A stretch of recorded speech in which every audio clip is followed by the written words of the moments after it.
पालवणी तवती पालथी दुधाई म्हणते नंदाची पोरे आजी चोरी केली घरी यावीन हे नाशी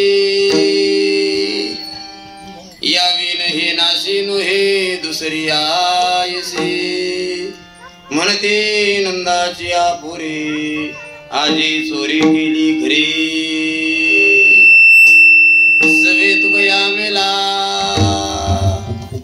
सवे तुकया मेला तेने अगुना अनिला म्हणते नंदाची पोरे आजी चोरी केली घरी विठ्ठल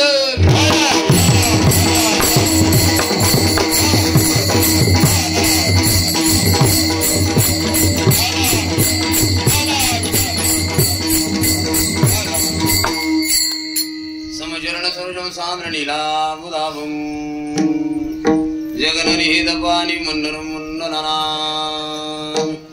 तरन तुलसीमालकन्दरं कुञ्जनेत्रं सदयदवलहासं विठ्ठलं चिन्तयामि पाण्डुरङ्गा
त्यांच्या कृपात आणि कथेचा विस्तार बाबाजी सद्गुरु दास तुकार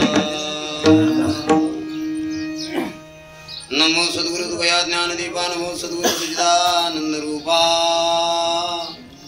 नमो सद्गुरु भक्त कल्याण मूर्ती नमो सद्गुरु भास्कराय पूर्ण कीर्ती पाहती गवळणी तवती पालथी दुधानी म्हणती नंदाची पोरे आजी चोरी केली घरी प्रस्तुत प्राप्त प्रसंगी प्राप्त स्थळी कीर्तन रूपी समीकरता निवडलेला भंग हा जगदवंदे जगदमान्य जगगुरु वैराग्याचे असणारे महान मेरू देवचे सुप्रसिद्ध साधू वैराग्याचे असणारे मूर्तिमंत पुतळे देहुनी वाचे जगद्गुरु गोवळ्यांचा चार चरणाचा गोकुळातील असणाऱ्या गवळणीचा संवाद सांगणारा अभंग आहे. विठ्ठल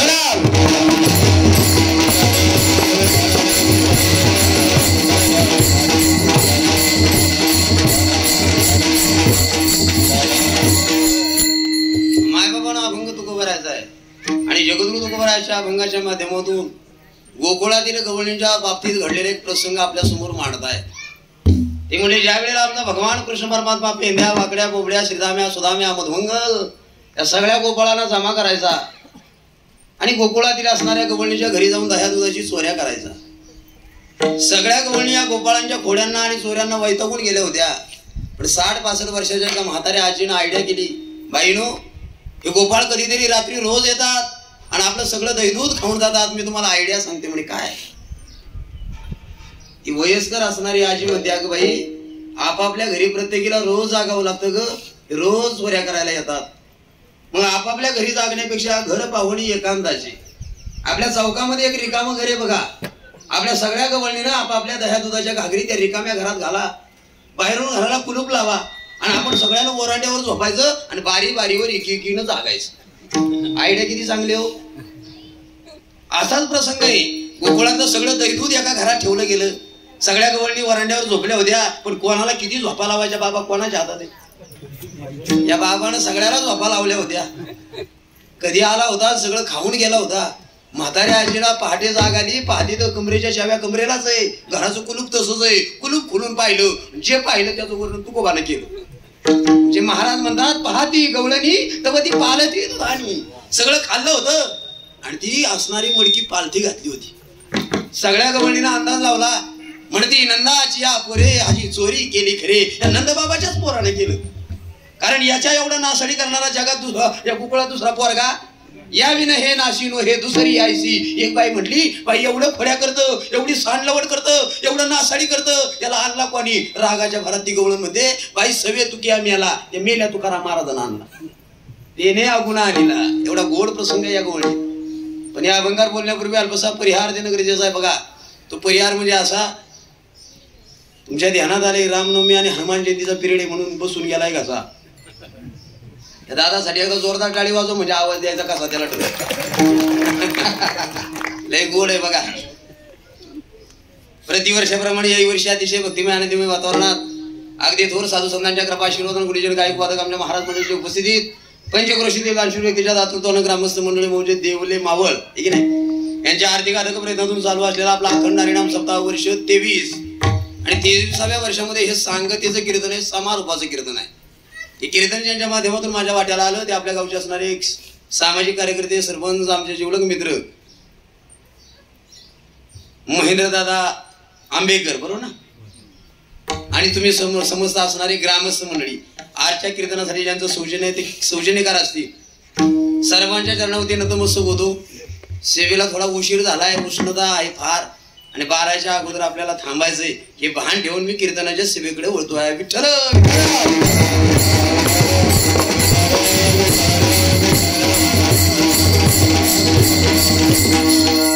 कीर्तनासाठी ज्यांची साथसंगत आपल्याला मिळते दोनही मृदंगाचार्य गुरुजी असतील.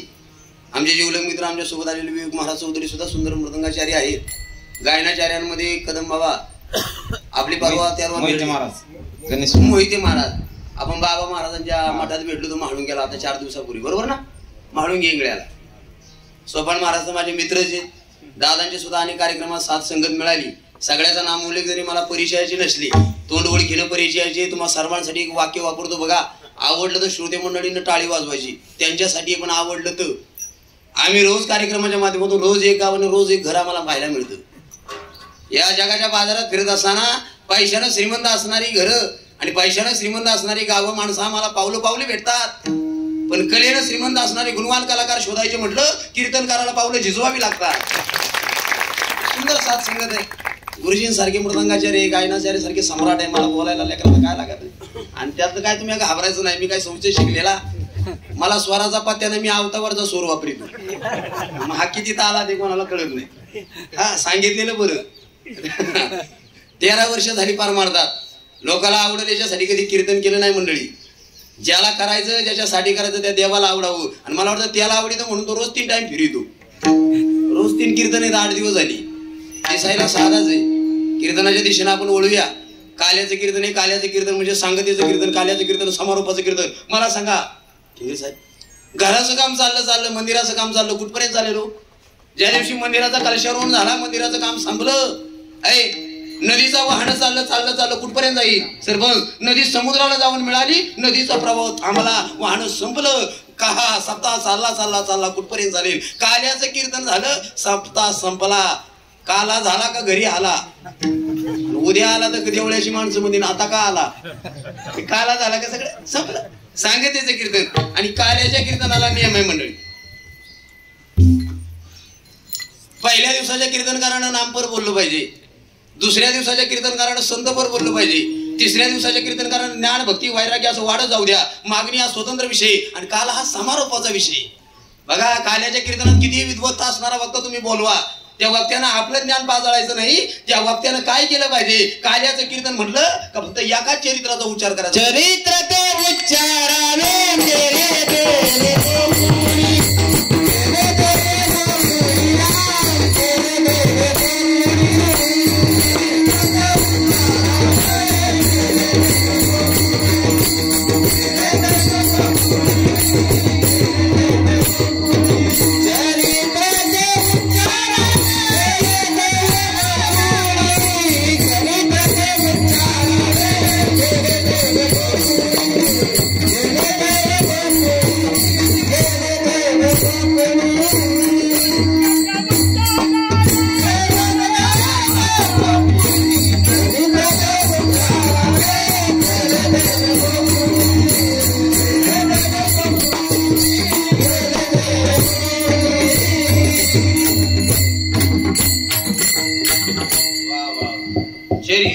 उच्चारावे केले देवे.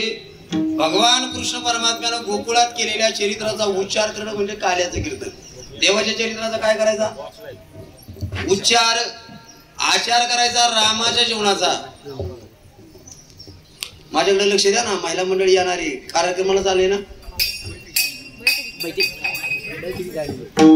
पण आलेत ना आता आपल्यासाठी. मग लक्ष द्या आता माझ्याकडे. भगवान कृष्ण परमात्म्याच्या चरित्राचा उच्चार करणं म्हणजे काल्याचं कीर्तन. देवाच्या चरित्राचा आचार करायचा, विरोध सांगतो, आचार करायचा रामाचा आणि उच्चार करायचा कृष्णाचा. रामाचं जीवन आचरणीय, साऊद महाराज. राम प्रभूचं जीवन एक वचनी, एक बाणी, एक पत्नी. याचं जीवन तसं आहे का? याचा अनेक वचन, अनेक पत्न्या, अनेक बाण. म्हणून आचार करायचा रामाचा आणि उच्चार करायचा कृष्णाचा. रामाचं जीवन आचरणीय. रामाचा अवतार दिवसा 12. ऐका बरं का, राम जन्माला आला रखरखीत उन्हाळा होता आणि कृष्ण जन्माला आला दो पावसाळा होता. राम दुपारी 12 वाजता आणि कृष्ण रात्री 12. राम जन्माला आला राजवाड्यात आणि कृष्ण जन्माला आला. फरक आहे का नाही? तो एक वचने राहिला, याची अनेक वचन, त्याचे एक बाण, याची अनेक बाण, त्याची एक पत्नी, याच्या अनेक पत्न्या. म्हणून देवाच्या चरित्राचा काय करायचा? फक्त उच्चारच. माझा एक मित्र म्हटला होता, महाराज देवाच्या चरित्राचा आचार केला तर बिघडलं. म्हणून तुला देवाचं चरित्र आचरण करायचं, नेमकं काय करायचं त्यातलं? तुम्हाला त्यानं 16,108 बायका केल्या, मी 2-4 केल्या तर काय बिघडलं? काय म्हणला ताईनो? मला मी 2-4 केल्या तर काय बिघडलं? अरे म्हणलं त्यानं 16,108 बायका केल्या, पण आमच्या भगवान कृष्ण परमात्म्याला 6व्या दिवशी पुतना मातीत घातली. कितव्या दिवशी? बाबा पुतना शोषली जावा. पुतना केवढी होती हो? याला वरून छातीवरून उतरायचा, शिडी लावून काढला होता. आणि पुतण्याला बाहेर काढताना तुकडं करून काढली होती. पर्वता एवढी असणारी पुतना 6व्या दिवशी मारली. आपल्याला जमल का? ती पुतना केवढी होती याचा अंदाजच सांगतो तुम्हाला. सांगू ना? सांगू का? तुम्हाला सांगायचं उभा आहे तसं पाकिट घेऊन जाणार आहे. अजून हा कीर्तन पडले, सांगू का? काय बोलतो? लक्ष द्या, मग सांगतो ना. ती पुतना केवढी होती बघा. मी असा वाचला प्रसंग कुरुक्षेत्रामध्ये ज्या वेळेला कौरव पांडवाचं युद्ध होणार होतं. कौरव पांडवाचं. माझा आवाज आहे ना? त्या तरुणांसाठी एकदा जोरात टाळ्या वाजवा बरं. ते तरुण माझ्या बरोबर आले ना, सगळे माळकरी आहे बा तुमच्या गावात. हे मी पहिल्यांदा पाहिलं. इथं तरुण पोराच्या गाड्यात बऱ्याच जवळ येत आळंदीच्या काय गाव, पण तरुणाच्या गाड्यात माळा नाही. हे भूषण आहे आपल्या गावचं. सगळी तरुण पोर माळकरी आहे गड्या. सगळी कीर्तनाला आहे, त्यांच्यासाठी मी विषय मांडणार आहे तरुणांचा. एका कीर्तनाचे जेवढं होईल तेवढं नेणारच आहे. मी पुतना सांगत होतो, पुतण्याचा आकार. माझा आवाज येतो बघा सगळ्याला. म्हणजे ज्या वेळेला कुरुक्षेत्रावर युद्ध चालू झालं कौरव पांडवाचं आणि धर्मराजाला टेन्शन आलं साठी महाराज भगवान कृष्ण परमात्मा म्हणले धर्मराजा टेन्शन काय तुम्हाला कृष्णा आमच्याकडे सैन्य भरपूर आहे पण शस्त्र कमी आहेत काय म्हणला शस्त्र कमी आहेत देव म्हणला अरे शस्त्राचा ढिगार पडलाय पण आणणारा माणूस आहे का भीम बाजूला बसला होता मला मी काय झोपा काढाय आलो काय मला सांग ना पुढे मी तत्पर आहे मला बघा आता भीमाने उचल घेतली आणि मग पुढे शस्त्र देवाला सांगावं लागलं ना देव म्हणला रामावतारात मी रावण मारला काय म्हणला कृष्ण म्हणला मी रावण मारला त्यावेळेला त्या लंकेत शस्त्राचा ढिगार पडलाय तिथे भीमसेन लंकेचा राजा आहे तिथे लागल तेवढी शस्त्रे पण आणणारा माणूस पाहिजे भीम तयार झाला बघा आणि भीम लंकेत गेला काय आणायला शस्त्र आणायला तसा भीम लंकेत आला तिथे राजा बिभीषण होता बिभीषण म्हटलं भीमाला भीमाला भीमाला असं हादरा तिथे गेलं काय रे भीमा नेमकं काय मी म्हणला तुमची शस्त्र न्यायला आलोय तुम्हाला कधीच्या काळी आला आजच्या दिवस मुक्कामी राहता जाऊ देत आदरा तिथे पूर्वीचा काळ होता आजची ती देवभाव माणसं मानायची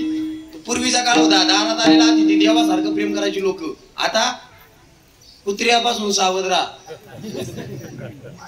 हा मग येऊ नका म्हणतात पाठी लावली त्यांनी दारात जगातला श्रीमंत ऐका गड्या मी म्हणतो ज्याच्या दारात तुळस हिरवीगार आहे ज्याच्या गाय गोठ्यात गायी भरलेली आहे आणि ज्याच्या दारात रोज 4-5 पाहुण्याचा चपलाचा ढिगार पडलेला आहे तो जगातला 1 नंबरचा श्रीमंत आहे काय लागायचं दुसरं मनानं गोड बोलावं आलेल्या अतिथीला देव अरे बिभीषण होता वैष्णव होता तो मला भीमा कधीच्या काळी आला मी तुला तसं नाही जाऊ देणार आज मुक्काम करावा लागणार मी शस्त्र देईल आणि राहिला भीमाचा मुक्काम लक्ष द्या रे मायबाप मी मुक्कामी राहिला संध्याकाळी गोडधोड जेवला मस्त झोपला सकाळी उठला आणि बहिरी दिशेला गेला आता बहिरी दिशेला जावं लागेल बघा सकाळी उठला बहिरी दिशेला गेला तो काय घरात नाही बसला तुमच्या ध्यानात येतं का पूर्वीची लोक घरात खायची घाण मात्र बाहेर करायची आता बाहेर खात्यात घाण कुठं करीत आलं ध्यानात तुमच्या तर भीम आता बाहेर गेला बाहेर लांब कुठेतरी डोंगरात धुळपार चढायला गेला आणि ज्या वेळेला ते बहिरी दिशेला जाऊन आलं आणि येता त्याने एक सरोवर पाहिलं त्याला वाटतं घरी जायचं नळाखाली आंघोळ करायची बाथरूमला आंघोळ करायची त्याच्यापेक्षा या तळवाळात पोहून जायचं मला पोहून ते पाहिलं स्वच्छ पाणी होतं आणि भीमा आंघोळ करूनच आला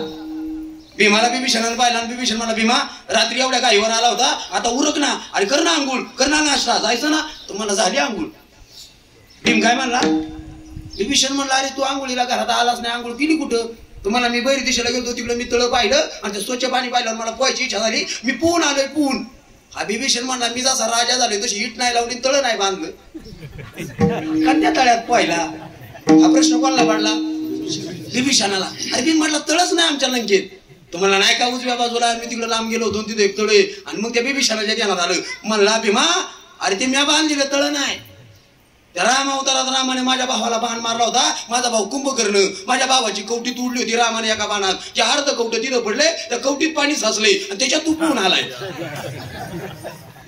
तुम्हाला कळालं तर बघा हा भीम म्हणला मी पोता ठाव काढाय गेलो ठावच लागत नव्हता अरे कुंभकर्णाच्या कवटीचा ठाव बी मला लागत नाही राक्षसाचं डोकं एवढं तर पुतना केवढी म्हणून एवढा लांब विषय गेला बरं का आणि एवढी पुतना देवाने कितव्या दिवशी मारली 6व्या दिवशी आपल्याला जमल का तो मित्र काय म्हणत होता मला देवाचं आचरण करायचं काय मला त्याला 16,108 बायका केल्या मी 2-4 केल्या तर काय बिघडल्या आणि मला 6व्या दिवशी पुतना मातीत घातली तुला नाही जमायचं त्यानं 12 गाव वाघ निघिळला किती गाव कृष्णाने 12 गाव वाघ निघिळला तुम्ही माचीची गाडी पिटी पेटवर घाला तोंडात जमा दे का बघा जमल का आपल्याला अरे देवाचं आहे ते त्यानं करांगुळीवर गोवर्धन उचलला बघा त्यानं करांगुळीवर गोवर्धन उचलला आपल्याला 50 किलोचं गोणपट उचलत तुमचे गोणी न उचलवे म्हटलंय प्रमाणे तू गोवाच आपल्याला 50 किलोचं गोणपट उचलत नाही गोवर्धन उचलला मला वाटतं कृष्णानं 16,108 बायका केल्या आणि मी म्हणतो केल्या पण सगळ्या चांगल्या सांभाळल्या इकीचं कारण आहे का आपल्याला पुढे वाचाय देवाने 16,108 बायका केल्या सगळ्या सांभाळल्या आपल्या इकीनच बारगाड्या दिल्या केल्या देवाच्या चरित्राचा आचार करायचा नाही उच्चार रामाचं जीवन आचरणीय आणि कृष्णाचं जीवन उच्चारणीय पण उच्चार करायचा केले देवे गोकुळी जे गोकुळात केलं तेवढंच उच्चार करायचा पुढचं नाही बऱ्याच कीर्तनकारांना देवाचं चरित्र सांगायला कमीपणा वाटतो फार हा भंगाचं म्हणतो सांगतात आणि मग शेवटी विठोबारा भजन घेऊन आमच्या संप्रदायाचा नियम आहे आणि चरित्र कावा सांगायचा कळलं का आजच्या कीर्तनात चरित्रच ऐकायचं काय ऐकायचं हा चरित्र देवानं लहानपणात जे चरित्र केलं गोकुळात काय घडलं माहितीये का द्वापार युग होतं देवाचा अवतार द्वापार युगातला अवतार आहे द्वापार युगामध्ये अभंगवाचा कृष्ण जन्माचे पुढविला धर्म अधर्म झाला फार सोसविला भारम जाता पृथ्वी तलावर पाप झालं पाप केव्हा पाप होतो राहिले यज्ञ मोडीले कीर्तन पळाले ब्राह्मण दैत्या घेणे अरे राक्षसांच्या भीतीनं कीर्तनादी यज्ञादी काम बंद झाली. बैठक्या सुद्धा नव्हत्या. आता तुम्ही बैठकीला जाऊन आला बघा. बैठक सत्संग प्रवचन कीर्तन हे पुण्यच मार्ग आहे. आणि हेच बंद झालं होतं. महाराज लोक कड्या कपाऱ्याला जाऊन तपश्चर्या करू लागले. राक्षसाचा सुळसुळाट झाला. इकडे मथुरेमध्ये कंसानं आपल्या बाबाच्या हातात बंदी शाळा बेड्या टाकल्या. बाप बंदी शाळेत टाकला आणि कंस राजा होता. असाच काळ आहे ना तू. ज्यानं बापाच्या हातात बेड्या टाकल्या स्वतः राज्यकारभार करू लागला आणि त्याची बहीण लग्नाच्या वयात आली. जिचं नाव आहे देवकी. ऐका बरं का. आणि ती बहीण लग्नाच्या वयात आली म्हणून त्याला ती बहीण दिली वसुदेवाला. वसुदेवा देत देवकी बहीण. कंसानं आपली देवकी नावाची बहीण वसुदेवाला देऊन टाकली. दोघांचं लग्न झालं रे. ऐकताय तुम्ही. कारण ज्या वेळेला पाप झालं होतं पाप त्यावेळेला पृथ्वीमाय रडायला लागली होती. ज्या वेळेला पृथ्वीवर पापाचा बोजा होतो पृथ्वीमायला सण होत नाही बघा. वस्वरूपी पृथ्वी परमापाशी जाय नेत्री वायतोय सांगताचे रडून गारानं सांगते. पण गायीनं गायी स्वरूप धरलं होतं. पृथ्वीला पाप झालं काय स्वरूप धरलं. ज्या वेळेला पाप म्हणून गाय देव आहे बघा. गायीमध्ये 33 कोटी देव आहे. ती गायीच्या रूपात ब्रह्मदेवा गेली म्हणली ब्रह्मदेवा मला पापाचा बोजा सहन होत नाही. मग म्हणली मी रसातळाला जाणार. मी पाण्यात बुडून जाणार. हा ब्रह्मदेव म्हणला तर ही पृथ्वीमाय पाण्यात गेली तर आपण सृष्टी कुठं निर्माण करणार. निर्माण करणारा कोण आहे. त्या ब्रह्मदेवानं तिला आधार दिला होता. ब्रह्म इंद्र बरोबरी शिव 3 देव एकत्र आले आणि शेषशाही भगवंताची प्रार्थना केली होती. महाराज काय म्हटलं होतं. श्री अनंता मधुसूदना पद्मनाभा. देवाची प्रार्थना केल्यावर देवानं आकाशवाणी केली होती. आकाशाची वाणी सांगे सगळ्यांशी तळमळ मानसी करू नका. अरे देवकीच्या गर्भा येईल भगवान रक्षील ब्राह्मण गाई वस. मी घाबरू नका. मी देवकी माईच्या उदराला अवताराला येणारे गाई ब्राह्मण वासराचा सांभाळ करणारे. सगळ्यांना आकाशवाणीनं धीर आला. अवतार कार्याचं वाटप झालं. कोण कुठं गेला याच्यातच कीर्तन होऊन जाईल. देवानं अवतार कार्य वाटलं बघा. शेषाप्रती बोले लक्ष्मीचा वर चला अवतार घेऊ आता. शेषनारायणला भगवान म्हणायला लागले चला अवतारला येतोय. शेष म्हणा मी अवतारलाच येणार नाही. मागल्या अवतारात मी लक्ष्मण झालो. ज्ञानं ना त्यानं 14 वर्ष वनवासाला आलो. कारण नसताना 14 वर्ष घरात जायला मिळालं. 14 वर्ष बायकोचं तोंड पाहता आलं. 14 वर्ष अन्नाचा कर्म्या खाला आणि 14 वर्ष मी डोळ्याला डोळा लावला नाही. आता मी अवताराला येणार नाही. हा म्हणला आता तू वडील होई का सर्वज्ञा पाळीनं मी आज्ञा तुझी वारी. असं चरित्र आहे ना. हा तुम्हाला टेन्शन आले दिसतं ना मला. गाण्याच्या कीर्तनात टेन्शन नाही घ्यायचं. टेन्शन घरी सोडायचं. देवाचा अवतार होणारी. अरे आज शेष म्हणत होता मी अवताराला नाही येणार. मागच्या अवतारात 14 वर्ष बायकोला पाहता नाही आलं खाता नाही आलं झोप नाही मिळाली. मला येणारच नाही. हा म्हणला तू वडील म्हणजे मोठा होई. तू मोठा झाला का तो सांगायचं मी ऐकायचं. पण ऐकत का आपलं बारक. हे मोठ्यानं सांगायचं बारक्यानं ऐकायचं हे न्यायशास्त्र आहे. पण देवाने जरी त्याला मोठे पण दिलं. तू बळीराम दादा म्हणून आलता पण या बाजारानं त्याचं कधी ऐकलं. म्हणून आता सुद्धा मोठ्याचं बारका भाऊ ऐकत नाही बघा घरात. ऐकतो तुमचा बारका. मला बारका भाऊ लय आतरंगी. बारके जास्त लाडकं राहतो तुम्हाला सांगू. बरं मोठा बळीराम दादा झाला. शेष मोठा झाला. हा काय जन्माला येताना म्हणत होता तू मोठा होय तो सांगायचं मी ऐकायचं. मग तो तयार झाला. लक्ष्मण अवतार घ्या झाला तो बळीराम दादा. पण या कृष्णाने बळीराम दादाचं ऐकलं का. मुद्दा सांगतो ऐकलं का. मी असा प्रसंग वाचला ज्यावेळेला कुरुक्षेत्रात युद्ध होणार होतं बघा सर. मग एका बाजूला कौरव एका बाजूला पांडव होते. आणि युद्ध चालू होणार. आणि बळीराम दादा सकाळी उठला देवाची पूजा करायला गडबा हातात घेत होता तांब्या आणि निघाला देवाची पूजा करायला. देवाला माहित होता हा बळीराम दादा दुर्योधनाचा गुरुजी. कोणाचा. दुर्योधन त्याचा शिष्य आहे. मला युद्ध चालू होणार आणि हा बळीराम दादा दुर्योधनाच्या बाजूने उभा राहणार. आणि तो जर तिकून मुखाळण ना उसाळण ना अंगारण बिगार घेऊन राहिला मला मी काय करणार. मग बळीराम दादाला कोण घाबरत होतं. बोला बरं कोण. पण देव किती हुशार आहे बघा ना. मला हत्तीकून उभा राहण्यापेक्षा याला इथं ठेवायचाच नाही. मग तो दर्शनाला चालला होता. एक गाय तयार केली गाय देवाने. रस्त्यात गाय पाहिल्यावर आपल्याला वाटतं दर्शन घ्यावं घेतो ना आपण. तसा बळीराम दादाला वाटलं मी पूजेला चाललोय गाय अचानक भेटली. बरोबर झालं दिवस पावला ती गेला गायचं दर्शन घ्या बघा. आणि बळीराम दादाने गायला हात लावला. गायच मिळाली. हात लावल्याबरोबर गाय खाली पडली. गायने प्राण सोडला. तो पूजेला नव्हता गेला. तिथूनच माघारी आला. मला कृष्णा लय वाईट घडलं रे. हा म्हणला काय घडलं याला माहित नाही का काय घडलं. अरे करणारा सगळा तोच आहे ना. करणारा कोण आहे. गाय कोणी गेली उभी कोणी गेली. हा तुम्हाला काय झालं रे दादा. तुम्हाला अरे देवळा चालू होतो पूजेला रस्त्यात गाय भेटली दर्शन घ्या गेलो ना हात लागला गायच मिळाली. मला लय पाप झालं लय पाप. मग काय करावं लागेल.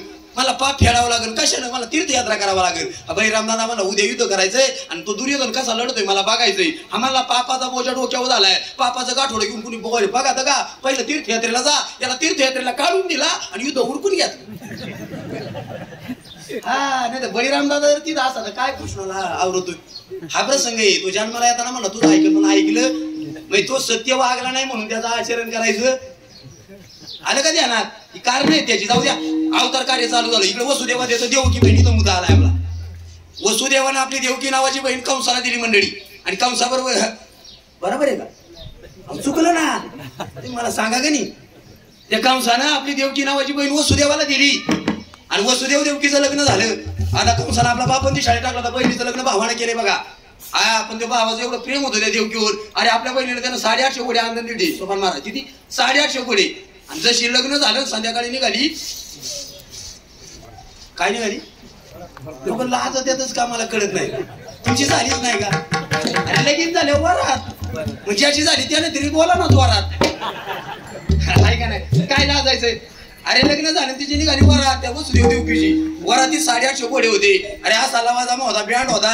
रात्रीचे 12 वाजले होते. चौकात वरात आली, आणि चौकात आल्यावर रात्री 12 वाजता आकाशवाणी झाली. आकाशाची वाणी सांगत असे, वा कंसा कंसा कंसाला झाली होती. मानी हा भरवसा बोलण्याचा, अरे आठवाईचा पुत्र वदिला तू जशी ऐकोनी मानसी क्रोध धावला. आकाशवाणीने सांगितलं, कंसा त्या बहिणीची वरात तू मोठ्या मोठ्या घेऊन चाललाय बाबा, तिच्या पुढे 8 जन्मला आहे ना, आणि ते तुझा काटा काढणार. हे जसं त्याला कळालं, मला हिच्या पुढे येणार, मला मारणार, हिलाच ठेवायची नाही. काय केलं होतं महाराज?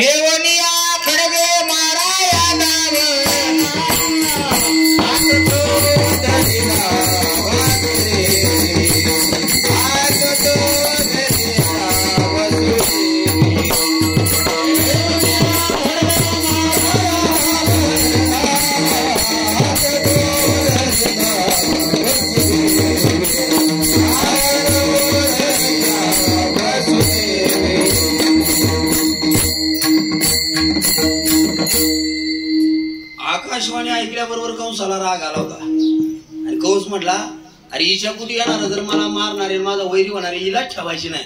बाबा घेऊन या खडग माराया धावला. कमरेचं समशेर घेतलं, बहिणीच्या मानेवर चालवणार. पण वसुदेवाने त्याचा हात धरला होता, मेवण्याचं नातं आहे बघा. आणि वसुदेव म्हटला, कंसा अरे तुला कळतं का बाबा, स्त्री हत्येचं पातक फार भयंकर आहे.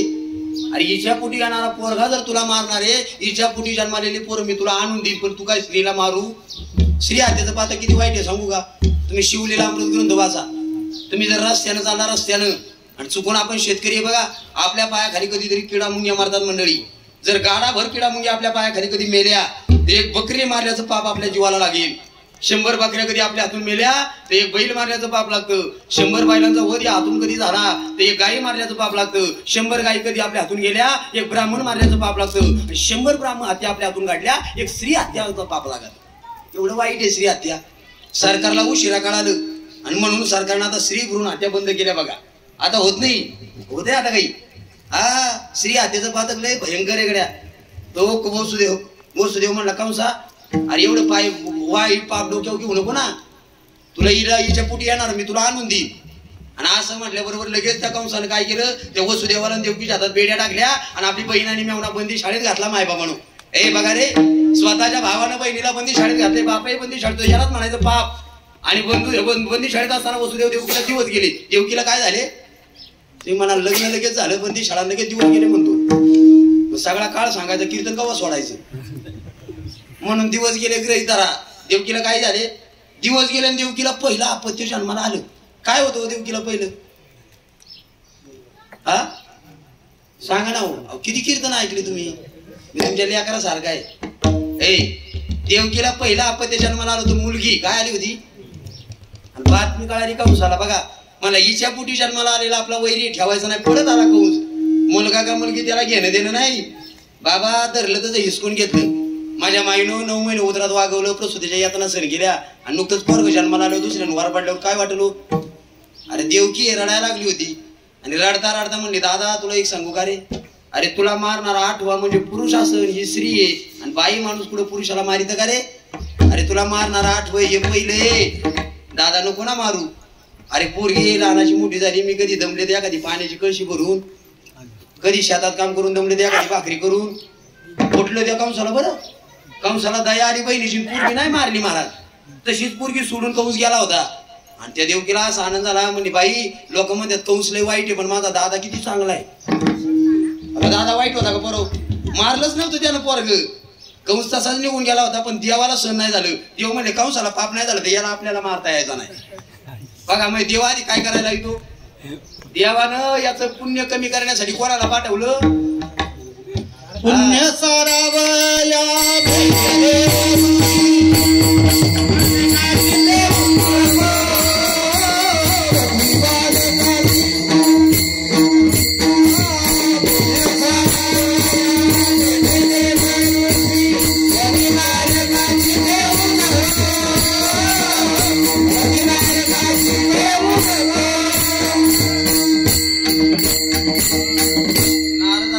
झालं बघा नारायण.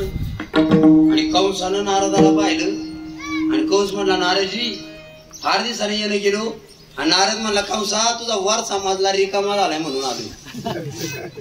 काय झालं नारदजी? अरे तुझा वैरी जन्माला आला तू सोडून आला. अहो नारदजी मला मारणार आठवण येते पहिले हो. आणि नारद म्हणला कंसा तुला कळालं का देव लोकांचं गणित उलटे. या हाताची 5 बोट वर केली नारदानं. मला अंगठे कोण मोडलं तर करंगडी 5 करंगडी कोण मोडलं तर अंगठा 5 आहे. तसं मला देवाचं गणित तुला कळायचं नाही. कधी एका कोण 8 जातील आणि कधी 8 एका येतील. या काही ठेवायचं नाही. नारदानं सांगितलं कोणाला पटलं नाही असं झालं का? लगेच कंसाला पटलं बघा. पळत आला होता कंस. आता देवकीच्या कुशीची मुलगी हिसकावली गरगर फिरवली शिळेवर आपटली. एका पाठोपाठ 6 मारली हो. 6 साईही मारी तो दुराचारी.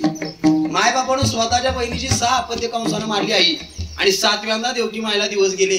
अरे सांगा ना 7व्यांदा पोटामध्ये गर्भ होतात आणि माणूस आपण म्हणतो गर्भ जिराला. पण देवकीच्या पोटातला गर्भ जिराला तो कुठं गेला? योग मायेने कुठं नेला बाबा?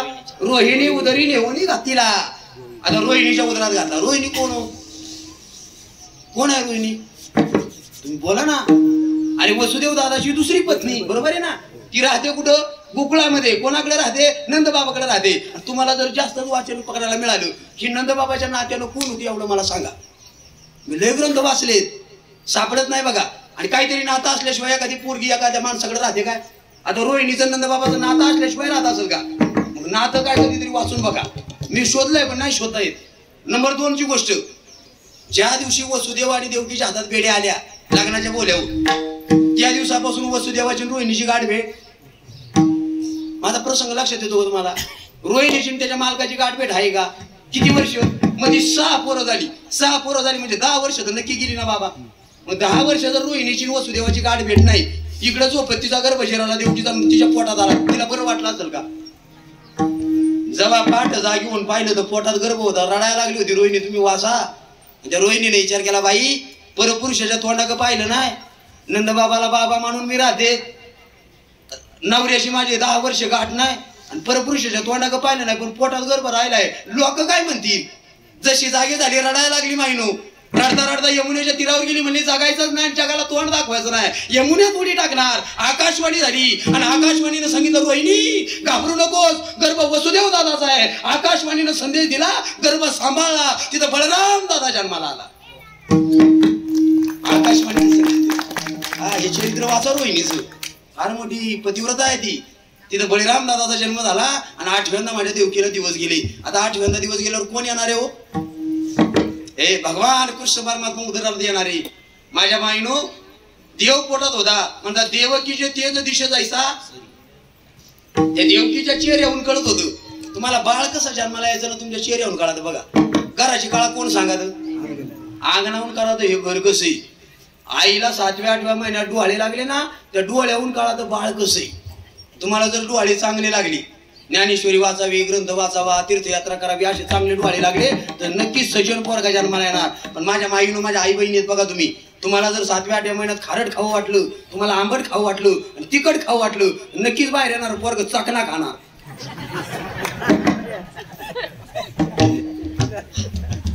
तुम्हाला पुरावा सांगू का? माळकरी गावी तुम्हाला पुरावा सांगतो. पुरावा महाराज. हा राम कौशल्याच्या पोटात होता. राम इंग्री महाराज कोण होता? राम पोटात होता दादा. आता राम पोटात असताना 7व्या महिन्यात कौशल्याचे डोळे वाचा तुम्ही. मी लय पुराणा वाचणारा माणूस आहे. मला पुराण आवडत विनोद नाही. मी विनोदासाठी बोलत नाही.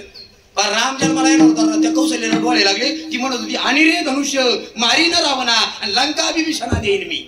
ते धनुष्य माझ्या गाणा आता रावण मारते आणि लंका बिभीषणाला देते. मला वाटतं कौशल्य बोलत होती का तिच्या हातलं? कोण बोलत होतं? आतलं. आणि मग 7व्या-8व्या महिन्यात तुम्हाला डोळे लागले ते मध्ये खारट खा तिकट का कोण बोला तू? म्हणून म्हणलं चकना खायचं. अजून एक पुरावा देऊ का? अजून एक काल्याचं कीर्तन बघा खोड्या राहून जातील लय उष्णता आहे. आणि एका कीर्तनात काला कधी होत नाही. आणि ते चरित्र आहे देवाचं. आयुष्य गेलं तरी संपत नाही. जेवढं होईल तेवढं होईल. अजून एक गोड पुरावा देतो. आईच्या पोटात उदरात पोरग जन्माला येणार ते कसं राहतं ते आईच्या उखाण्याहून डोळ्याहून काढत. हा मुद्दा आहे ना माझा. ज्या वेळेला भगवान कृष्ण परमात्मा त्याच्या बहिणीला आणा गेला बहिणीला बाळणपणाला कोण आहे हो त्याची बहीण? गुरुजी भगवान कृष्णाची बहीण कोण आहे? सुभद्रा नावाची बहीण आहे. दिली कोणाला? अर्जुनाला. लक्षात येतं ना. हस्तिनापुरात राहतात पांडव. आणि त्या अर्जुनाला दिलेली बहीण हा भगवान कृष्ण परमात्मा बहिणीला बाळपणाला आणायला गेला रथात बहीण घेतली, हस्तिनापुरावरून निघाली, आता यायचंय द्वारकेला, मध्ये अंतर किती. ती बहीण म्हणली दादा घरी जाईपर्यंत एखादी गोष्ट सांगतो का रे. मग बहीण भावाचं प्रेम होत होता बा, आणि त्यांच्या हातात फोन नव्हता बरं का, त्यांच्याकडे फोन असतात गप्पा नसत्या झाल्या. हा फोननी सगळं प्रेम तुटले. मला तिकडेही जायचं ना, फोनमुळे माणसं घरातल्या घरात स्वबोलती नाही एकमेकाशी बोलतात का. बाबा त्यांच्या हातात फोन नव्हता. सुदैव असं ती बहीण म्हणली दादा अरे घरी जाईपर्यंत लय उशीर होणार, एखादी गोष्ट सांग ना. हा बाबा त्या ताईला म्हणला ताई मला गोष्टी येतात पण युद्धाच्या. काय म्हणला होता, मला गोष्टी येतात त्या युद्धाच्या, तुला काय ते आवडायचं.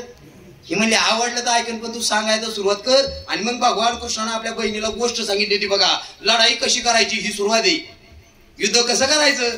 अचानक जर अटीतटीचा प्रसंग आला तर चक्रव्यूह, चक्रव्यूह त्या चक्रव्यूहाला थर किती द्यायचे, आतल्या थराला माणसं किती, बाहेरच्या किती, 7 थर आहेत.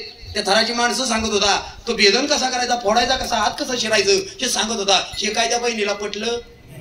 माझ्या माईनो सुभद्रेला लागली झोप, आणि सुभद्रा झोपलेली पाहिजे, कृष्ण मला हिला झोप लागली, पुढचं सांगायचं नाही सांगितलं. पुढचं परिणाम असा झाला, ती सुभद्रा द्वारकेत आली, तिच्या पोटी मुलगा जन्माला आला, त्याचं नाव आहे अभिमन्यू.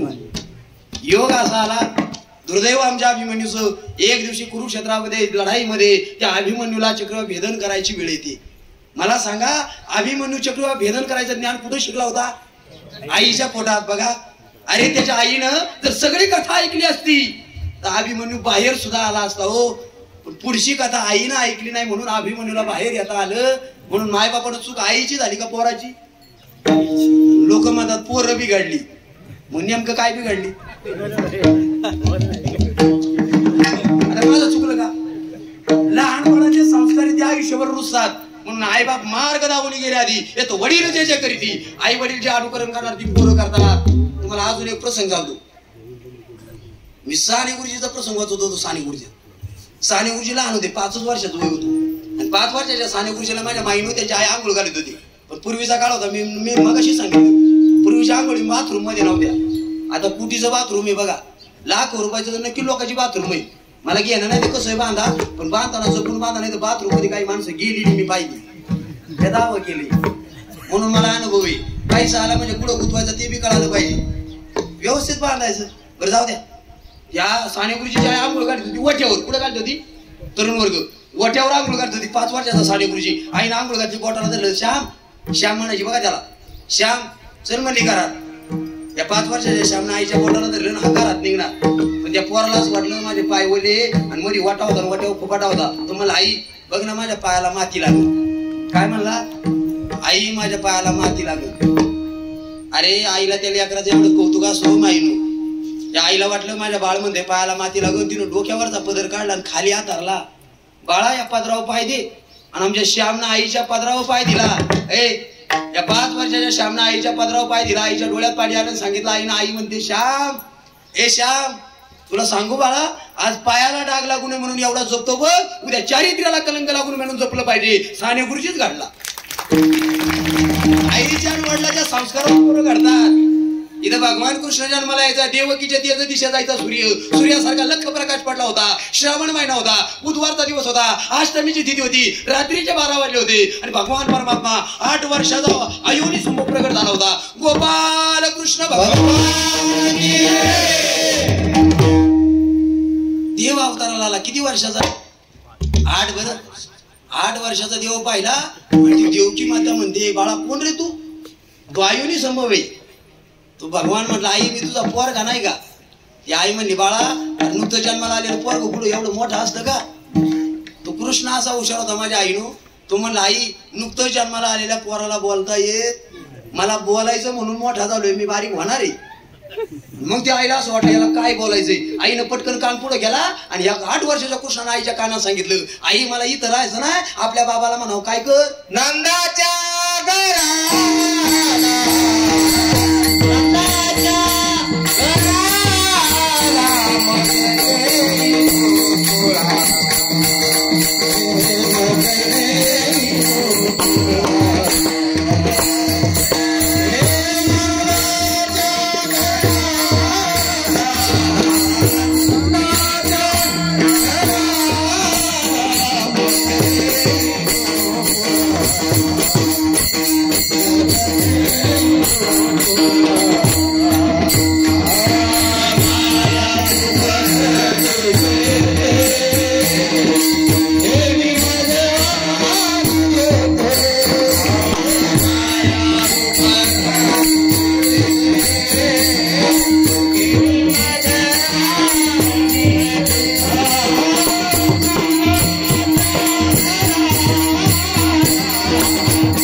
नंदाच्या घराला मधून हे गोकुळाला हे असं आईशी बोलत होता. वसुदेवानं पाहिलं. बोलता बोलताच कृष्ण लहान झाला. कसा झाला? लहान झाल्याबरोबर वसुदेव दादा पळत आला आणि त्या लहान कृष्णाला त्यानं मिठी मारली होती. देवकी माई म्हणते अहो सोडा सोडा मिठी लपवा लपवा जगदेठी जणी कंसाशी कडे माझ्या बाळाशी मारी. अहो ती लपवा म्हणते गोकुळात न्या म्हणते. जर कंसाला कळालं तसं मारली तसं मारील बघा. त्या आईला रडाय आलं. वसुदेवाला पटलं होत आई. वसुदेवानं लगेच टोपलं घेतलं. टोप काय घेतलं होतं आणि लहान असणाऱ्या त्या कृष्ण बाळाला टोपल्यात घातलं. बघा आमच्या वसुदेव दादाच्या हातात बेड्या होत्या. काय होत्या हो? पण जसा देवाला स्पर्श झाला आणि देवाला उचलला काय झालं? उचलीला कमला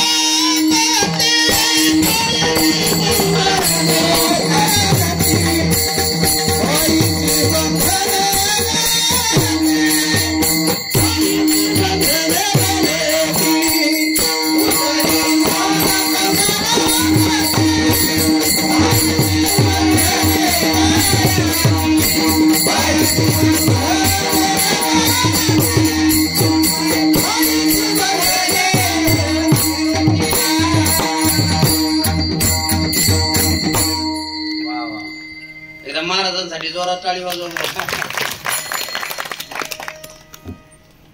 ज्यांची कीर्तन मी लहान असताना ऐकायचो त्यांच्या पुढे आता कीर्तन करायचा योग आहे. त्यामुळे आता कीर्तन थोडं दबून होईल. महाराजांना माहिती मी काय संस्थेत शिकलेला माणूस नाही. माणूस हा चुकीचा पुतळा आहे. माझ्या पारमार्था जीवनात 4000 कार्यक्रम झाले. रोज 3 टाइम कार्यक्रम करतो बघा. येत काहीच नाही पण प्रारब्ध चांगलं राहील लिहिले. तुम्हाला घरी ठेवत नाही मग करू काय? मी भीती काय मला आज बाई शंका मी कधी सोडली. तू काय म्हणे घालू तयावरी भार देवावर भार घालतो तू सगळं वाहून देतो. मी काय पाठ करू का? ऐका आता गोड आहे. बाळाला टोपलीत घातला होता. काय घातला होता? भगवान कृष्णाला टोपलीत घातलाय वसुदेवानं आणि त्याच्या हातात बेड्या आहेत. मी सांगत होतो पण बेड्या होत्या. देवाला स्पर्श झाला. उचलीला कमळापती. अरे देवाला स्पर्श झाला तर हातातल्या बेड्या गेल्या. म्हणून मंदिरात गेल्यावर देवाच्या पायाला स्पर्श करा तुमच्या संसाराच्या बेड्या जातील. माया मोह संपून जाईल. म्हणून देवाच्या चरणाला हात लावायचा राहतो. कधीही मंदिरात गेला देवाला हात लावून दर्शन करायचं. त्यानं उचलल्याबरोबर हातवा बेड्या तुटल्या शुंकळा बाळ टोपलीत घातलं आणि वसुदेव दादानं कृष्णाला घेऊन उंबारटा ओलांडला आणि आई रडायला लागली. देवकी माझ्या आईनो गावरान गाईचं वासरू प्यायला सोडा आणि वासरू अर्ध्यावर आकडून बघा. गायीच्या स्थानाला धारा सुटताना गाय हंबरडा फोडते. अरे गाय हंबरते तर ती आई हो. रडायला लागली आई. पर्याय नव्हता रे. ही नियती. ती आई जाता जाता एकदाच म्हणली ती बाळा जायचंय तुझ्या संरक्षणासाठी गोकुळात तुझा पण एकदा माझं स्तनपान करून जा मला पान आवरत नाही. हा कृष्ण थांबला का दूध प्यायला? लय मोठं कारण आहे बरं त्याला. ते सांगायला आपल्याला खोड्या राहतील. पुन्हा कधी योगाला तर मी सांगन. आई हा कृष्ण आई रडत होती पण कृष्ण वळून नाही बघितलं. वसुदेव दादानं झोपले. उंबरट्याच्या बाहेर पाऊल टाकला. बाहेर रक्षपाल होते. तुम्ही म्हणाल रक्षपाल ते मी मोहिले सगळं. देवानं मोहिनी आसरं टाकलं. सगळ्याला झोपा लागल्या आणि वसुदेव दादा निघाला. वरून राजाला वाटलं देव जन्माला आलाय. बारसाला सुरुवात केली. अमृताचा पाऊस झाला. शेषानं वरून फाना धरला. बरोबर ना? आणि वसुदेव दादा यमुनेच्या तीराला पोहोचला. पलीकडे गोकुळात जायचंय बघा. अरे यमुना माईला आलेला पूर त्या वसुदेवानं पाहिला. बाप त्याला म्हणतात त्याने विचार नाही ना केला. रात्री 12 वाजलेत. नदीला पूर आलाय आणि हा बाप पुरात घुसला. म्हणून मी रोज कीर्तन प्रवचनातून सांगताना आईपेक्षा बाप जास्त सांगतो महाराज. लोकांना आईला फार रंगवली बघा. कुणी तिला म्हणले आंधळ्याची काठी गोट्या ते काय तुझी सागला तिथून मागलं कळस आई मायेचा सागर म्हणले. अरे मला वाटतं आई कळस नक्की आहे माझ्या आईनो. मी तुम्हाला दोष नाही देत. आईशिवाय जे कोणाला पाहता नाहीत. देवारीकडे सुद्धा आईचं माध्यम वापरलं. आई महत्वाचीच आहे. साधू संतांना तिला पदांनी दिलं. धन्य माता पिता. माता अगोदर मग पिता कुळी कन्या. कन्या अगोदर मग पुत्र. आई महत्वाचीच पण आई इतकाच बाप महत्वाचा आहे. लक्ष देऊन ऐका. मला वाटतं आई घराचा कळस आहे. बाप घराचा कबूल करावा लागेल. पाया दिसत नाही पण पाया भक्कम असल्याशिवाय कळस अस्तित्वात राहत नाही. कसा आहे असू दे आपला बाप. जोपर्यंत आपल्या घरामध्ये आपला बाप अस्तित्वात राहतो ना तोपर्यंत वाईट दृष्टीने पाहिजे कोणाची हिंमत होत नाही. तुम्ही कधीतरी बाप आठवून बघा. मी म्हणतो असताना बाप कळत नाही. हात असणाऱ्याला हाताची किंमत नाही. पाय असणाऱ्याला पायाची किंमत नाही. बाप असताना आपल्याला कळत नाही. मी रोज लोकांना सांगतो मला नाही कळत. पण हात नसणाऱ्याला विचारा हाताची किंमत. ज्याला पाय नाही त्याला विचारा पायाची किंमत. आणि ज्याचा या दुनियेत बाप राहिला नाही ना त्याच्या जवळ बसून विचारा बापाची किंमत. रडतो माणूस. डोंगराळ गेलेला सूर्य ढगाळ गेलेला सूर्य उद्या पाहायला मिळतो. पण या बाप जर एकदा आपला माती आड गेला तर या जगात मिळत नाही बरं. म्हणून ज्यांचा बाप आहे त्यांना कळणार नहीं. अरे कमर शीश दुनिया में नहीं मिलती, सब कुछ मिलता है दुनिया में, लेकिन माँ बाप नहीं मिलती. मंडळी तुम्हाला पैसा अडका बंगला गाडी माडी सगळं मिळवता येईल, पण एकदा आपली आई आपला बाप माती आड गेला तर परत मिळत नाही. इथं बसलेल्या माझ्या ताई आई ऐका बरं, आई इतकाच बाप महत्वाचा आहे. बाबा रस्त्यानं चालणार आणि आपल्याला ठेस लागली तर बाळू आई म्हणतं हार्मोनियमवाले दादा काय म्हणतो आपण, आई ग. त्या रस्त्यात कधी वाघ आडवाला तर तुम्ही आई म्हणाल का? काय म्हणतो माणूस, बाप रे. का मोठं संकट पेलताना कुणी असू द्या त्याला बापाची आठवण येते. अरे बाप घरात असताना पोराच्या डोक्यावरची नुसती केस वाढलेली असू द्या, बाप खिशात हात घालतो 200 रुपये काढतो, बाळ्या कटिंग करून घे ना. अरे बाळ्यानं कटिंगला जाताना एवढा विचार करावा, मला 200 रुपये दिले कटिंगला, पण आपला बाप 2 रुपयाचा ब्लेड आणतो, वटेवर बसतो, आंघोळीचा साबण लावून दाढी करतो ना, प्रत्येकाचा करतो बघा. कधीतरी जवळ जाऊन बाबाला विचारा, बाबा तुम्ही घरी का दाढी करता हो? तर बाबा सांगेल बाळ्या दुकानात जाऊन दाढी केली तर 50 रुपये खर्च होतात, आणि घरी 2 रुपयाच्या ब्लेड मध्ये दाढी झाली, पोरा 48 रुपये तुझ्या प्रपंचाला काम येतात. एवढं हित काम करी ती कधी एवढं आई तुम्हाला वाटतं ना आम्ही लय हित करतो? माझे प्रश्न आहेत बघा. इथं बसलेली पुरुष वर्ग आहे, महिला वर्ग आहे, ज्याची आई आणि बाप घरी हयात आहे. कुणी श्रीमंत असाल तर 2 कपाट असेल, एक आईचं आणि बापाचं, आणि कोणाच्या घरी गरीबी असेल माझ्यासारखी तर 2 वल्ली टांगल्या असतील. वल्ली काय राहत्या शेतकऱ्याच्या, एका वल्लीवर आईच्या साड्या आणि एका वल्लीवर बापाची धोत्रे. ए घरी गेल्यावर आईच्या साड्या मोजा आणि बापाची धोत्र मोजा, कोणाची जी असेल कोणाची जी असेल. अरे आईच्या साड्या जर जी असेल मग आई काट कसर करून प्रपंच करते का बाप? तुम्हाला कबूल करावं लागेल, आईपेक्षाही पोराचा प्रपंच करतो तो बाप आहे. पोराच्या पायात चप्पल तुटू द्या, 500 रुपये देतो, बाळ्या चप्पल घे. बाळ्याला माहितच नाही माझा बाप शेतकरी, शेतात काम करताना चप्पल तुटली, सुतळ्याला बांधून दिवस काढतो. कोणासाठी? अरे पोराला उचललं, आईनं उचललं तर कडेवर घेते, मांडीवर घेते, कमरेवर घेते, बघा पाठीवर घेते. बापानं उचलू द्या, वसुदेवानं उचललाय कृष्ण, पुढे आहे त्याच्या. आईला वाटतं मी जे पाहिलं ते पोरानं भाऊ इथवर घेती, बापाला वाटतं मी जे अजून पाहिलं नाही ते पोरानं भाऊ म्हणून डोक्या खांद्यावर घेतो बाप. बापलाही महत्वाचा आहे. तुम्हाला सांगू, पोरग आजारी पडला, आजारी थोडा विषय बदलला म्हणून सांगतोय. पोरग जर कधी आजारी पडलं ना, आजारी आमचा बाबा ऍडमिट करायला नेतो बघा. माझ्या जीवनातला प्रसंग मला आठवला का मला रडा येतं बाबा. मी खेड तालुक्यात कोयंड गावी महाराजांचं आमच्या गावाला कीर्तन झालेले.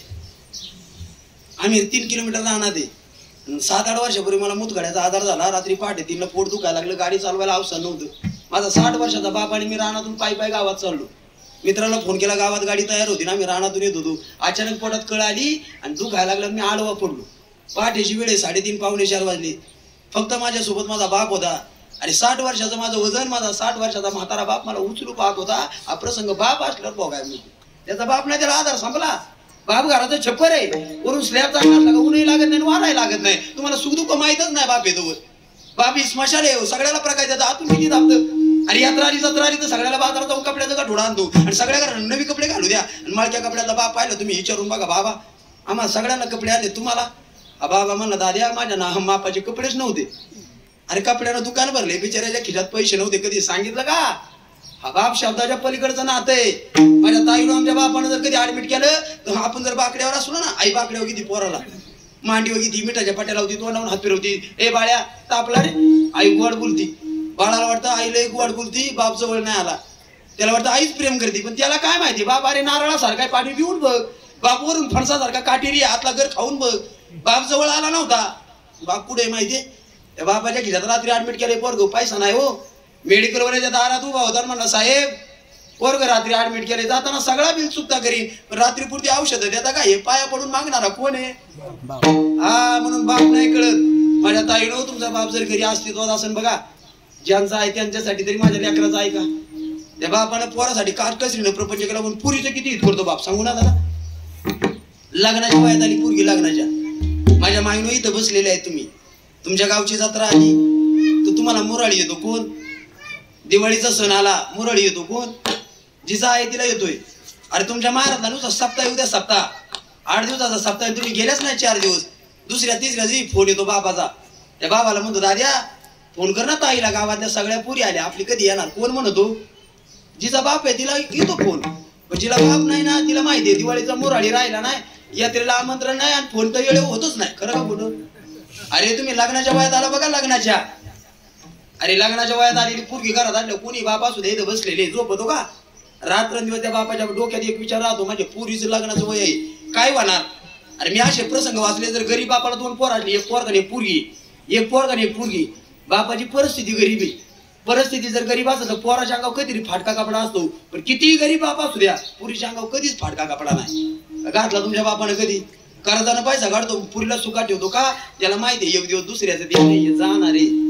अरे पोराकून चूक झाली तर रागात बाप फटका मारतो, पोरीकून केवढा आहे मोठा गुन्हा उद्या ग ताई, तुमचा बाप कधीच मारित नाही का.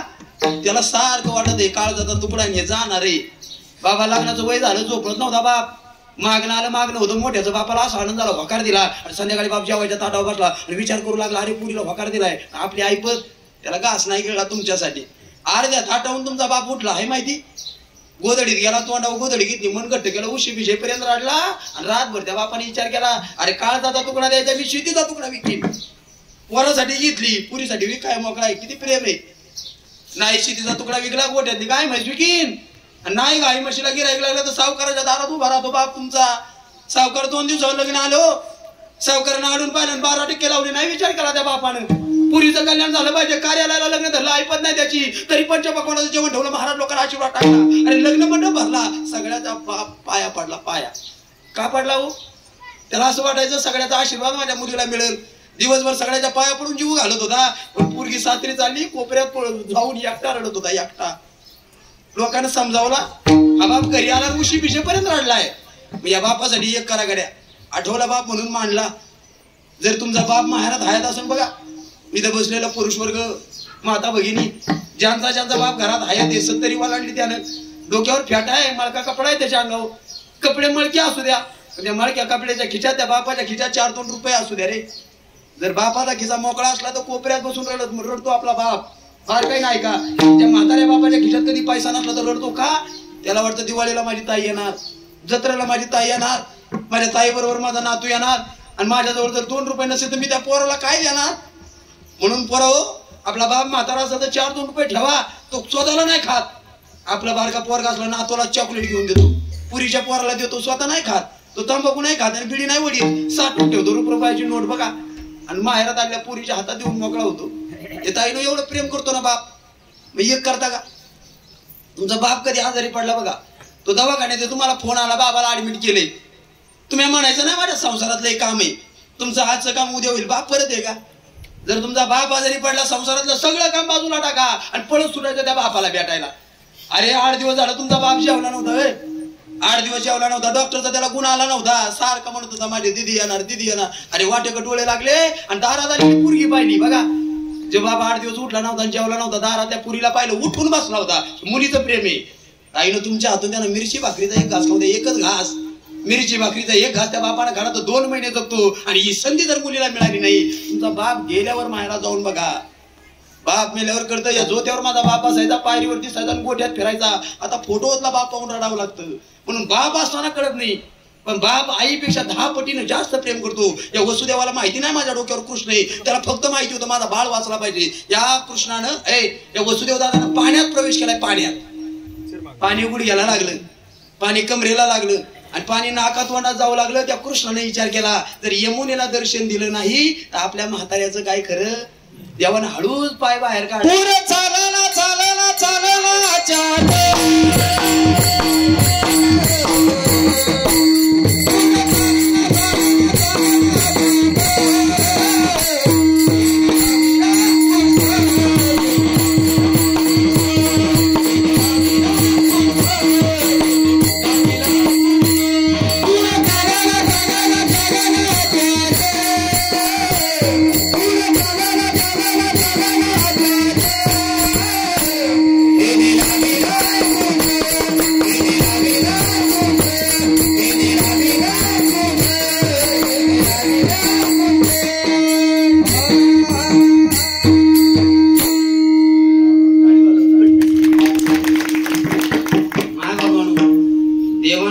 लावल्याबरोबर यमुना माईनं वाट मोकळी केली होती. आमच्या खेड तालुक्याचे गुरुवारी वैकुंठवासी मारुती बाबा नेहमी सांगायचे, जुन्या बायका जशा मधोमध भांग पाडायच्या, अशी मधोमध यमुनेनं वाट दिली होती बघा. आणि नंद वसुदेव दादा त्या वाटेतनं पलीकडे जातो, गोकुळात बाबा पोहोचला होता, डोक्यावर कृष्ण होता. नंद बाबाचा वाडा पाहिला. नंद बाबाच्या वाड्याला 9 दरवाजे. किती? कुठल्या दरवाजाने आज जावा? सगळ्या वाड्याला प्रदक्षिणा घातली. नंद बाबाकडे 9 लाख गायी होत्या आणि 9 लाख गायी होत्या बघा. त्या गायीचा दरवाजा उघडा होता आणि गायीच्या दरवाजातून वसुदेव दादा आत घुसला. डोक्यावर कृष्ण होता टोपलीत आणि त्या टोपलीत त्या कृष्णानं पाहिल्या गायी आणि कृष्णाने विचार केला, या गायींमुळे मला हा राजवाडा मिळाला, गायींमुळे मला गोकुळात प्रवेश मिळाला, त्या गायींचे माझ्यावर उपकार झाले म्हणून देवाने गायी राखल्या. उपकार आहे त्यांचे म्हणून जाणीव ठेवून गायी राखल्या. आतमध्ये वसुदेव दादा गेला. यशोदा मायाला माया निर्माण झाली होती. बाबा त्या मायेला घेतलं, कृष्णाला त्याच्या कुशीत ठेवलं. आता ती माया आहे सगळ्याला रडवते. रडे माया करी आकांत नाम्या म्हणे उठती दुधाची बंदी शाळेत नेली. सगळे दूध जागा झाली. बातमी कंसाला कळाली. पण इकडे गोकुळात कृष्ण आला होता बघा. आणि नंद बाबाच्या 2 बहिणी, एकीचं नाव नंदा, दुसरीचं नाव सुनंदा. त्या 2 बहिणी आल्या होत्या वहिनीची डिलिव्हरी करायला. माझ्या मायमावल्यानं पूर्वीचा काळ असा होता, भाऊजाईची डिलिव्हरी करायची. कोण यायचं? भाऊजाईची डिलिव्हरी करायला कोण येतो? नंदा यायच्या. चोख उभा राहायची. बहीण देव झालता, नंदीच्या रूपात आलता बघा भाऊजाईची डिलिव्हरी करायला. पूर्वीचा काळ होता, भाऊजाईची डिलिव्हरी करायला नंदबाई यायची. आता नंद भाऊजाईचं पटतच नाही. तुमच्या का मला माहिती नाही बाबा, तो काळ नाही राहिला.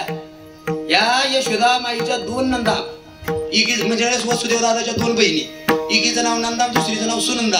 आपल्या वहिनीची डिलिव्हरी करायला आल्या. बारकीनं पाहिलं आपल्या वहिनीला बाळ झाले. मोठीला म्हणाय गेली, ताई अगं बघ ना आपल्या वहिनीला बाळ झाले. जसं दोघीला कळालं पडत सुटल्या गावात एक गवळण म्हणते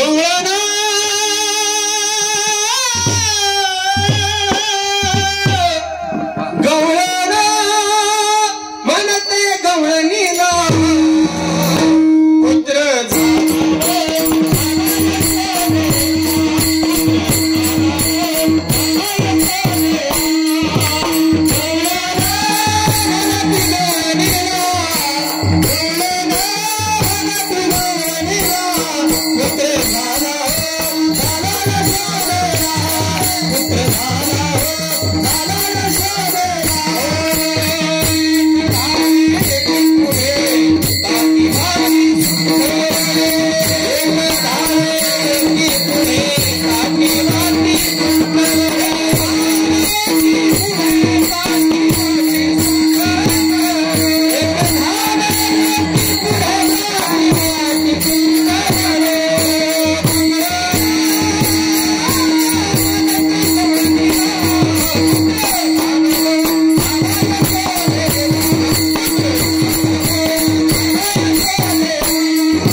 कीर्तनात टाळी वाजवायला लाजायचं नाही बरं का.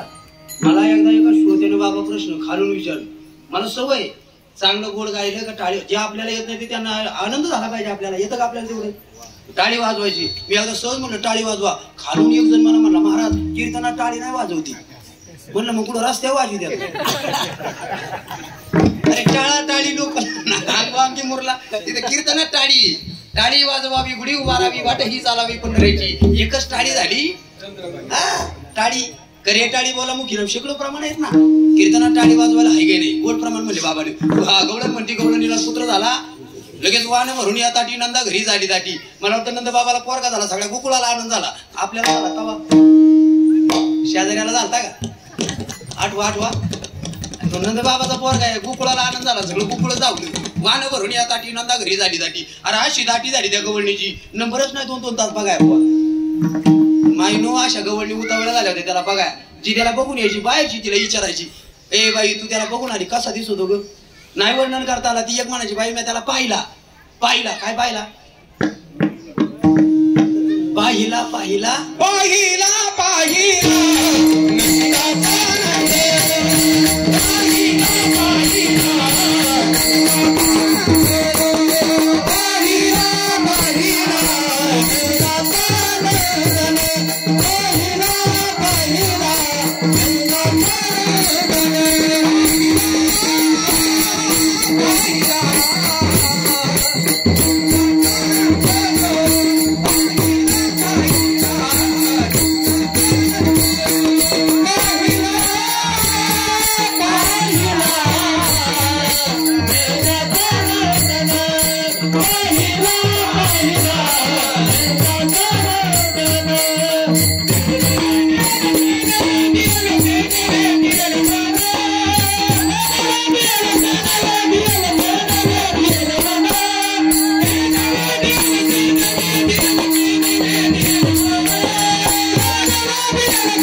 विचारल्यावरती गवळण म्हणले बाई मी त्याला पाहिला, पण कसं आहे मला सांगता येत नाही का पाहिला. नंदाचा नंदन त्याने वेदी येले, माझं मनच इथून घेतले, वर्णन नाही करता आलं. दुसरीला विचारलं बाई तू त्याला पाहून आली, तू तरी सांग. ती म्हणली मी त्याला पाहिला, तिला थोडा कळाला. ती म्हणली सावळा आहे. सावळा दे तिला नंदाचा. त्याने आनंदाचा पूर आला. म्हणजे असा आनंद आलाय त्याच्या पुढचं मला नाही वर्णन करता येत. मग अशा उतावळ्या झाल्या. एकदा बघून गेल्या ना त्याला घरी करमतच नव्हतं. देवाला एकदा पाहिलं म्हणतात बरीला उल्हंडोनी रिता करी घर, मिस पाणी याची गोविंदाची सर. भरलेली भांडी लावून द्यायच्या, निमित्त करायच्या, यमुनेला जायचं, बाळाला पाहायला यायचे. एकदा नाही, माझ्या ताईनं दिवसातून 3-3 वेळेला बघायला जात होत्या. किती वेळेला? तुम्ही एकदा येताना देवळा तोच आहे ना तो. हाच फरक आहे आपला. अर्ध्या कृष्णासाठी त्या 3 वेळेला जायच्या. 3 त्या गोकुळात असं एक घर होतं माडीचं. माझ्याकडे लक्ष ना तुमचं, माडीचं घर होतं बघा. 90 वर्षाची माडीवरती आजी राहत होती. आता 90 वय झालं, तिला खाली उतरता येत नव्हतं, माडीवर राहायची हो माईनं. आता दिवसभर घरात बसून कंटाळा आला का गच्चीवर यायची, गच्चीवर बघून गावाकडे पुढू पाहायची. प्रसंग असा झाला त्या गोकुळातल्या सगळ्या गवळी नाटायच्या, थडाच्या 3-3 वाऱ्याला नंदबाबाच्या वाड्याक. आणि ही बाई खिडकीत बसून बघायची गच्चीवर. तिला कळे ना या पुरी कानटून धरून जात्यात. तिने एके दिवशी आवाज दिला त्या गवळणींना. त्या गवळणीत होती राधा, आणि तिने आवाज दिला म्हणजे राधे असा आवाज. राधेला गेल्यावर राधा थांबली आणि म्हाताऱ्या गवळणीनं काठी घेतली, काठी टेकत टेकत गवळण वाटेला आली. राधेला विचारते म्हणे राधे अगं रोज तुमच्याकडे बघत 3 टायमाला नाटापाटा करता आणि या जाता पुढं. ती म्हणजे आजी तुला माहिती ना अगं आनंद बाबाला पोरग झालंय. पोरग काय म्हणली? ती म्हणली कसं आहे ग? ह्या म्हणल्या ना त्याला पोरग झालंय, त्याला पाहिल्याशिवाय करमत नाही. मग म्हातारीला कौतुक वाटलं बाई कसं आहे ग? मग त्या राधेनं वर्णन केलं. बाई त्याचं शब्दात नाही वर्णन. आछड बछड छकुड माझे आछुडे बछुडे छकुडे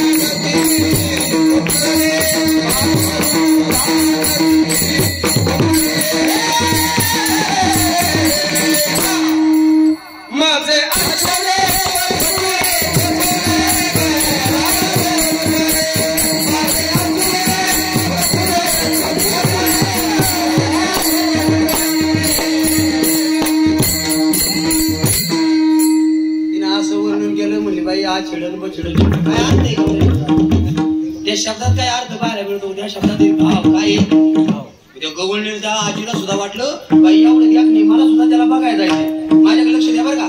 90 वर्षाच्या आजीला वाटलं मला सुद्धा त्या बाळाला बघायला. माझं एवढंच म्हणलं तिला इच्छा झाली ना, तिने लगेच गवळणीच्या हाताला धराय पाहतो राधेच्या निघाय पाहतो ना. तिने विचार केला म्हणली बाई सगळ्या गवळणी नटून थटून चालल्या, मी नाही वांगाळवाडी जायची. मग दुपारी 12 वाजले तरी घरी गेली ना, आंघोळ गेली बुवा. 90 वर्षाच्या आजीने आंघोळ केली आणि तिच्या ध्यानात आलं म्हणली राधेनं शालू घातला होता, जेव्हा का जायचंय शालू घालायचा. काय म्हणली? मग तिच्या ध्यानात म्हणली लग्नातला अजून तसाच ठेवलाय. किती वयाची होती? 90. तरी लग्नातला शालू आहे. तुमचा आहे का? लय प्रेम राहतं लग्नाच्या साडीवर बाबा. तिनं लग्नातला शालू काढला बघा 90 वर्षाच्या आजीनं. योगायोगानं तिचं नाव होतं मालू आणि ती गाडी ती लग्नातला शालू. लागली नाही असा आहे शालू. पण तो पूर्वीचा काळ होता ना शालूचा. आताचा शालू आहे का? आताचा साड्यांची नावं सांगू का तुम्हाला? पूर्वीच्या शालू मोरपंखी चित्र जायची, निसर्गाची चित्र, डोंगराची चित्र, घराची चित्र, असं वातावरण. असं रंगीबेरंगी नव्हतं. आता रंगीबेरंगी. तिरंगा काय कुछ कुछ होता दिल दिवाना. तुम्ही म्हणाल या बाबाला लय साड्या माहिती, मला बायको येऊ तिला आणायला लागेल. म्हणून माहिती आहे ते तो. हा? ते पूर्वीचा काळ होता. ऐका ना, त्या मालूच्या शालूवर चित्र होतं निसर्गाचं, हिरवीगार झाडी बघा, त्याच्यातून आपल्या जंगलात असा मावळता वाकडा तिकडा मस्त रस्ता, त्यातून पुढे होता कारखाना, त्या कारखान्यात ऊसाच्या गाड्या चालल्या त्या रस्त्याने. हे चित्र काय होय? साडीवर तुमच्या ध्यानात येतं ना, असं साडीवर चित्र होतं. योगायोगानं साडी घेतली तिने नेसायला त्या मालून. तो शालू नेसता नेसता बिचारीचं 90 वय, तिला दिसायला झालं कमी, शालू झाला तिच्याकडून उलटा. उलटा म्हणजे काय, खालची किनार वर. तुम्हाला नाही कळली तर आमच्या महाराजांची किनार बघा धोत्राची, जो खालचा काठ आहे तो वर नाही. असं झालं उलट. आता लक्षात आलं तुमच्या, शालूची किनार वरची खाली खालची वर. मी म्हणतो किनार बदलू द्या. किनार बदलली तर फरक नव्हता, पण चित्र बदललं ना. बदललं म्हणजे काय झालं, कारखाना उलातला, उलट झाले. आणि गाड्या हाकणारा खाली चाक वर, ती मोराची पकड वर, चोच्या खाली, असं चित्र. पण मालूला काय भानच नाही, दिसाय कमी. अशी शालू नेसली आणि मालूला वाटलं राधीनं लाली लावली होती. घेतली ना बाबा लालीची डबी, 90 वय, तेव्हा कदा नटून जायचं बघा. तिने लालीची डबी घेतली, लालीच्या डबी गोड गोडवला, आता लाली लावायची वाटाला, बरोबर ना? बरोबर आहे का मावशी? वाटाला आपण वाटा पैसे मिळालं, 90 वय झालं, हातानं लाकवा दिला. वाटाला नाही लागली, गालालाच लागली. तिला वाटलं राधीनं काजळ घेतलं, काजळाच्या डबीत गोड गोडवलं, काजळ डोळ्याकडे आलं, परत हातानं लाकवा दिला, काजळ कपाळा लागलं, कंपाळी काजळ डोळ्यामध्ये असा शृंगार, सगळं उलट पालट. बाबा हातात काठी घेतली, लागली रे बाळाच्या वाटेला. मला बाळाला पाहिजे. तिला काय माहिती कोण येतो. आणि जशी म्हातारी वाटायला लागली, म्हातारा दूध घालून गावातून येत होतो. दोघाची रस्त्यात भेट. आता म्हातारी 90 म्हातार किती जास 95-100 पुढं राहतं बरं का गणित. तिच्या हातात काठी, मला याच्या हातात पहिली मोठी काठी होती. यानं म्हातारी पाहिली, मला आपलं गिराय कधी माडीच्या खाली उतरत नाही, ते तर गावाच्या रस्त्याला लागले. म्हातारीला काठी आडवी घातली, बरोबर. पण म्हातारी काढावती म्हणली, म्हाताऱ्या. म्हातारा त्याच्याकडून काढू गावात बसलाय हो. म्हाताऱ्यानं आवाज ओळखला, म्हणलं हिचा आवाज तो तापलाय. आपली बायको रागावलेला लगेच कळत, किती मिशाला ताव देऊ त्या गड्याने बाहेर. घरी गेलो खाली घरी ते बघा, इकडे वाघ जरी असला तरी घरी म्याव. म्हातारा चौकदार असं देऊ चौकदार.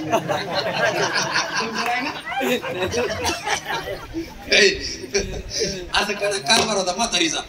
म्हातारी म्हणली, म्हाताऱ्या कसा रे साधारण कदा आडवा म्हणली.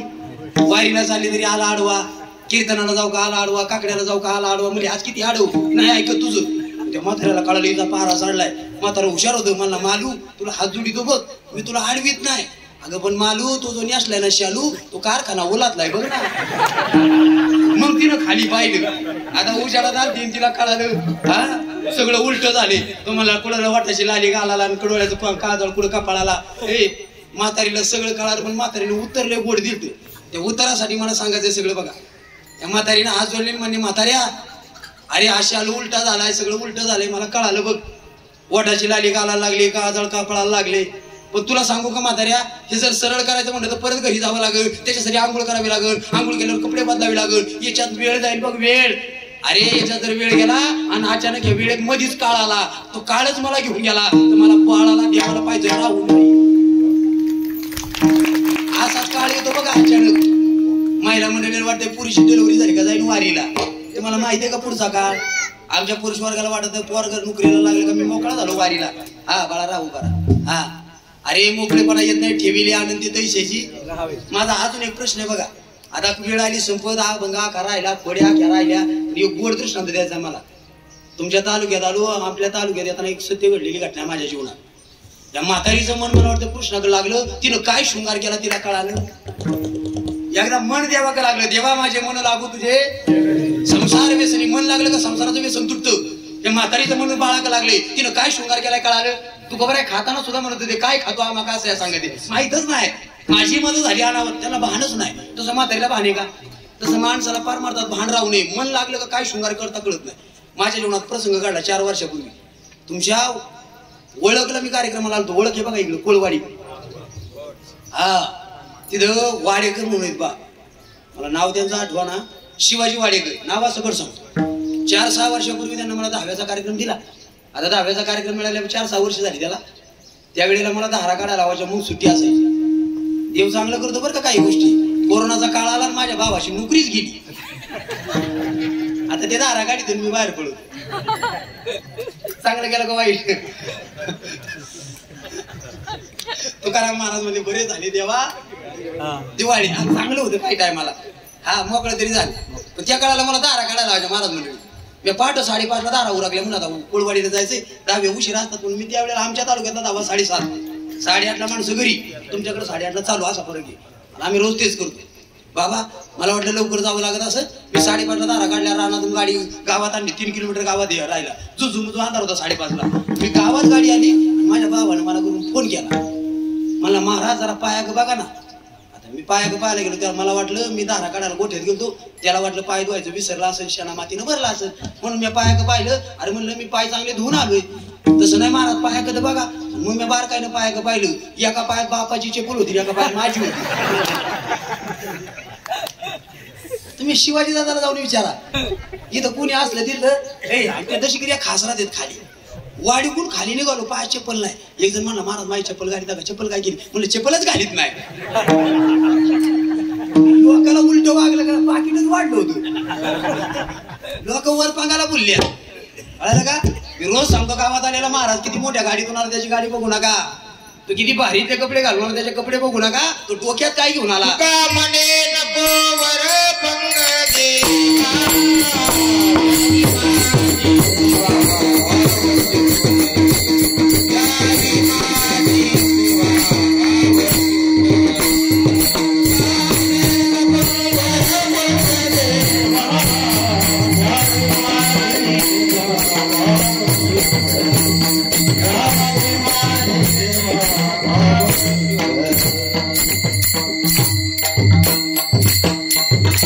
माझा दृष्टांत संपला. मायबाप का सांगितला? म्हातारीचं मन ते देवाकडे लागले. काय शृंगार केला त्याला कळालं नाही. माझं मन कार्यक्रमाकडे लागलं होतं. मी वेळेत पोहोचल का? मला कार्यक्रम चांगला करता येईल का?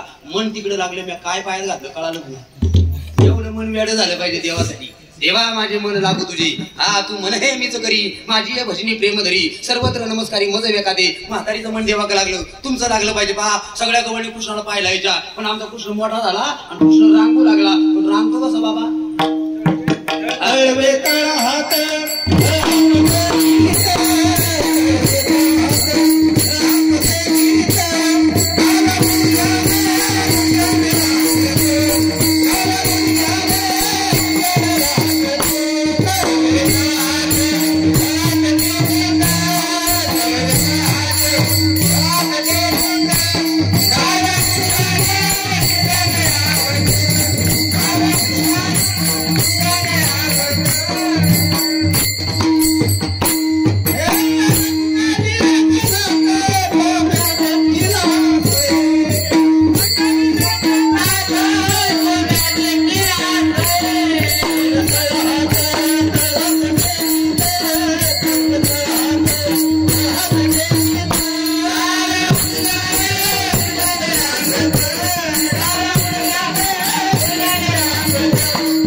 पण डाव्या गुडघ्यानी आपली पोरं रांगतात उजव्या गुडघे. बरं घे बघा. रांगता रांगता देव ओट्यावर यायचा. आईला वाटलं ओट्यावर जाताना माती खात दाव्यानं बांधला. 9 लाख गाईची दावी आणि दावी नाही पुरली. शेवटी उकळाला बांधला. या नवी मला अर्जुनाचा उद्धार केला. झाडच ओढून नेली. बरोबर का नाही? बाबा ओट्यावर जायचा माती खायचा. बलरामदादा पाहायचा. बलरामदादा आईला जाऊन सांगायचा आई आज आपल्या बाळानं माती खाली. आई काठी घ्यायची काठी आणि काठी घेऊन येऊ शकतो. माया विचारायची कृष्णा माती खाली का रे? कृष्ण म्हणायचा आई आई नाही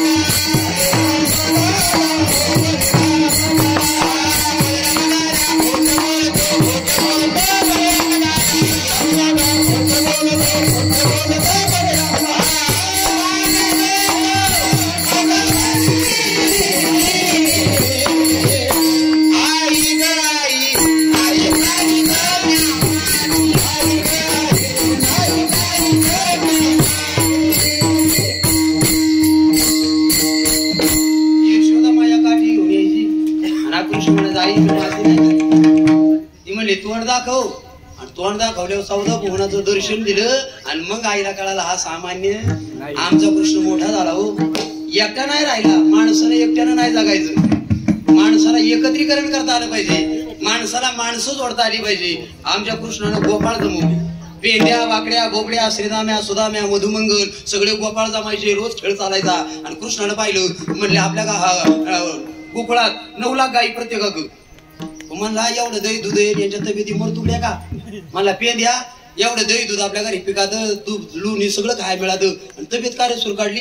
पेंड्या हुशार होता. मला कृष्णा सगळं दही दूध आहे खरं आहे तुझं. पण सकाळी सकाळी आमचा बाबा धारा काढितो आणि सगळं दूध डेअरीला नेतो. आमच्या डेअरीला ठुतच नाही.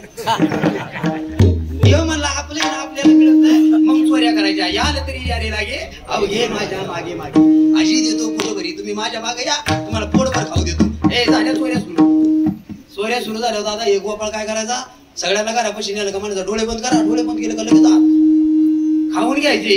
खाऊन झालं का कृष्ण म्हणायचं ए अरे डोळे बंद करा. डोळे बंद झाले का सगळे एक दिवसाच घरात गेले खाऊन झालं. ते मला डोळे बंद करा बाहेर जायचंय. पेन्या म्हणला हे डोळे बंद केल्यावर बाहेर काढतो पण काढी कसं बघायचं. देवाने म्हणा डोळे बंद करा यानं बंद केले पण असं डोळ्यावर बोट ठेवून फटीतून पाहिलं. बंद करता करता अर्ध खिडकीत आलं होतं. जसं पाहिलं तिथंच अडकलं. अर्ध बाहेर ना अर्ध आत. आणि मग गवळणीला कळालं काय केलं असं जसं अडकलं पोटऱ्याच हल्ल्या. म्हणून देवाकडे जायचं पहिला काय असला पाहिजे विश्वास. आणि मग गोपाळांचा विश्वास बसला. रोज चोऱ्या चालू झाल्या. चोऱ्याला गवळणी वाईट लागल्या. गवळणी सांगती गाराणी सांगू सांगू उभं दमल्या. रावे का जावे केलं. यशोदा माया म्हणायची कशाला खोटं बोलता माझं बाळ 5 वर्षाचे. काय म्हणायची 5 वर्षाचे माझे काय लटका घेता लय सांगण्यासारखे बघा. पण वेळ संपल बाबा त्या गवळी का ऐका ना यशोदा माया समजून घे गवळीचं. गवळण हुशार होती 60 वर्षाची. म्हणजे बाई रोज रात्रात जागायला इथं मग असं आयडिया करू ना आपल्या घरात एक समाजभूषण कसा पुढे. ते म्हणले एक रिकामा घरी ए प्रत्येक गवळीनं आपापल्या घरी जागण्यापेक्षा म्हणजे सगळ्याचं दही दूध रिकाम्या घरात घाला. बाहेरून मी कुलूप लावते आणि आपण वराट्यावर झोपू आणि बारी बारी 1 किलो जागू. आता बाबा सगळ्यांना निर्णय पटला. सगळ्या गोकुळातलं दही दूध एका घरात घातलं होतं. कुलूप लावलं होतं. कुलपाच्या चाव्या म्हातारीच्या कुबऱ्या होत्या आणि सगळ्या गवळणी वाट्यावर झोपी गेल्या. पण हा कोणाला किती झोप लावायची त्याच्या हातात बघा. अशा झोपा लावल्या. आग गोपाळ जमा केलं. खाल्लं तर खाल्लं बाकीचं लवून दिलं. पालथी घातली. कुलूप तसंच. म्हातारी जागी झाली 5:30 वाजता. हा तिला वाटलं चावी तशीच आहे कुलूप तसंच आहे. आनंद होता. चावीनं कुलूप उघडलं आणि आज जाऊन पाहिलं. जे पाहिलं तेच तुकाराम महाराजांना वर्णन केलं.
बाई म्हणजे कधी आलं कधी खाऊन गेलं सगळं खाल्लं होतं. मुलगी पालथी घातली होती. सगळ्या गवळणींना अंदाज लावला बघा. म्हणजे बाई हे दुसरं पाणी केलं ना अभंगाच्या दुसऱ्या चरणात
कारण एवढं नासाडी करणार दुसरं कोरच नव्हतं. यावी न हे नासी हे दुसरी आयसी याच्या इतका नासाडी करणारा गोकुळा दुसरा पोरगा नाही. हे गोळ कोणी बाई एवढं नासाडी करतं एवढं वाटोळ करतं याला आणला कोणी अभंगाच्या शेवटच्या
होण्याचा प्रयत्न केला.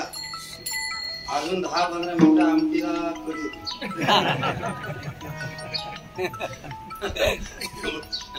थोड्या सांगाय काय दिवस आहे रोज चालू असलेला हा पिरियड आहे. 2-3 कार्यक्रम करावे लागतात. आवाजाचं फार कुठून होत नाही. आवाज सुरुवातीचा बसच झाला मजा राहत नाही ना. तुम्ही गोड श्रोते आहात द्यावे तेवढे धन्यवाद सांगतो. प्रसंग थोडासा काय झालं भगवान कृष्ण परमात्मा वड्या करायचा. गवळणी का हराणी सांगायची. आई म्हणायची कृष्णा अरे गवळणी म्हणत्या गोकुळात राहावं का जावं तो गेले. एका गोपाळानं तर ठरवलं होतं म्हणलं आपण बायकोच गोकुळात ठेवायची नाही का होत. कारण हाच विचित्र होता. या खाद्या गवळणीने जर अंगणाचा अष्टादश म्हणजे रांगोळी काढली. अष्टादश काढली रांगोळी वरी मुते वरून लग्न करायचा. मग तिनं एवढा आतून काढायचं. घर पाहून एखाद्या एकटं घर बघायचा. घरात सासूही नाही सासरा नाही मालकही नाही असे एकट्या घरात जायचा. बायकोची कुपी घेऊन पळायचा. जमल का.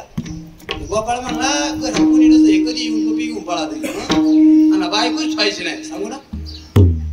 गोपाळ होतं देवळ्याचं सासूरवाडी होती. काय पुढं गाव इकडे पाटण आहे पलीकडे पाटणा बायको ती पाटणची बाब. त्याने विचार केला म्हणा आपण घरी नसतो हा गडी कधी येतो. मग त्यानं बायकोला गाडीत घातली. बैलगाडीत पूर्वीचा काळ त्याच्या काय टू व्हीलर नव्हती. बैलगाडीत बायको घातली निघाला पाटणला सोडवाय सकाळी मला याला बायको महाराज नेऊन घालायची आपलं मोकळं व्हायचं कामावर जाय. पण बायकोला गाडीत घातली आणि अर्ध्या रस्त्यात गाडी गेली. बायको लागली ताल लावणारा कोणी उकळून सोडल्यावर हाच आयडिया करायचा. अशी ताल लागली बायको म्हणायची जाईपर्यंत मरून पाणी बघा मला मध्ये रस्त्यात थोडं पाणी आहे का.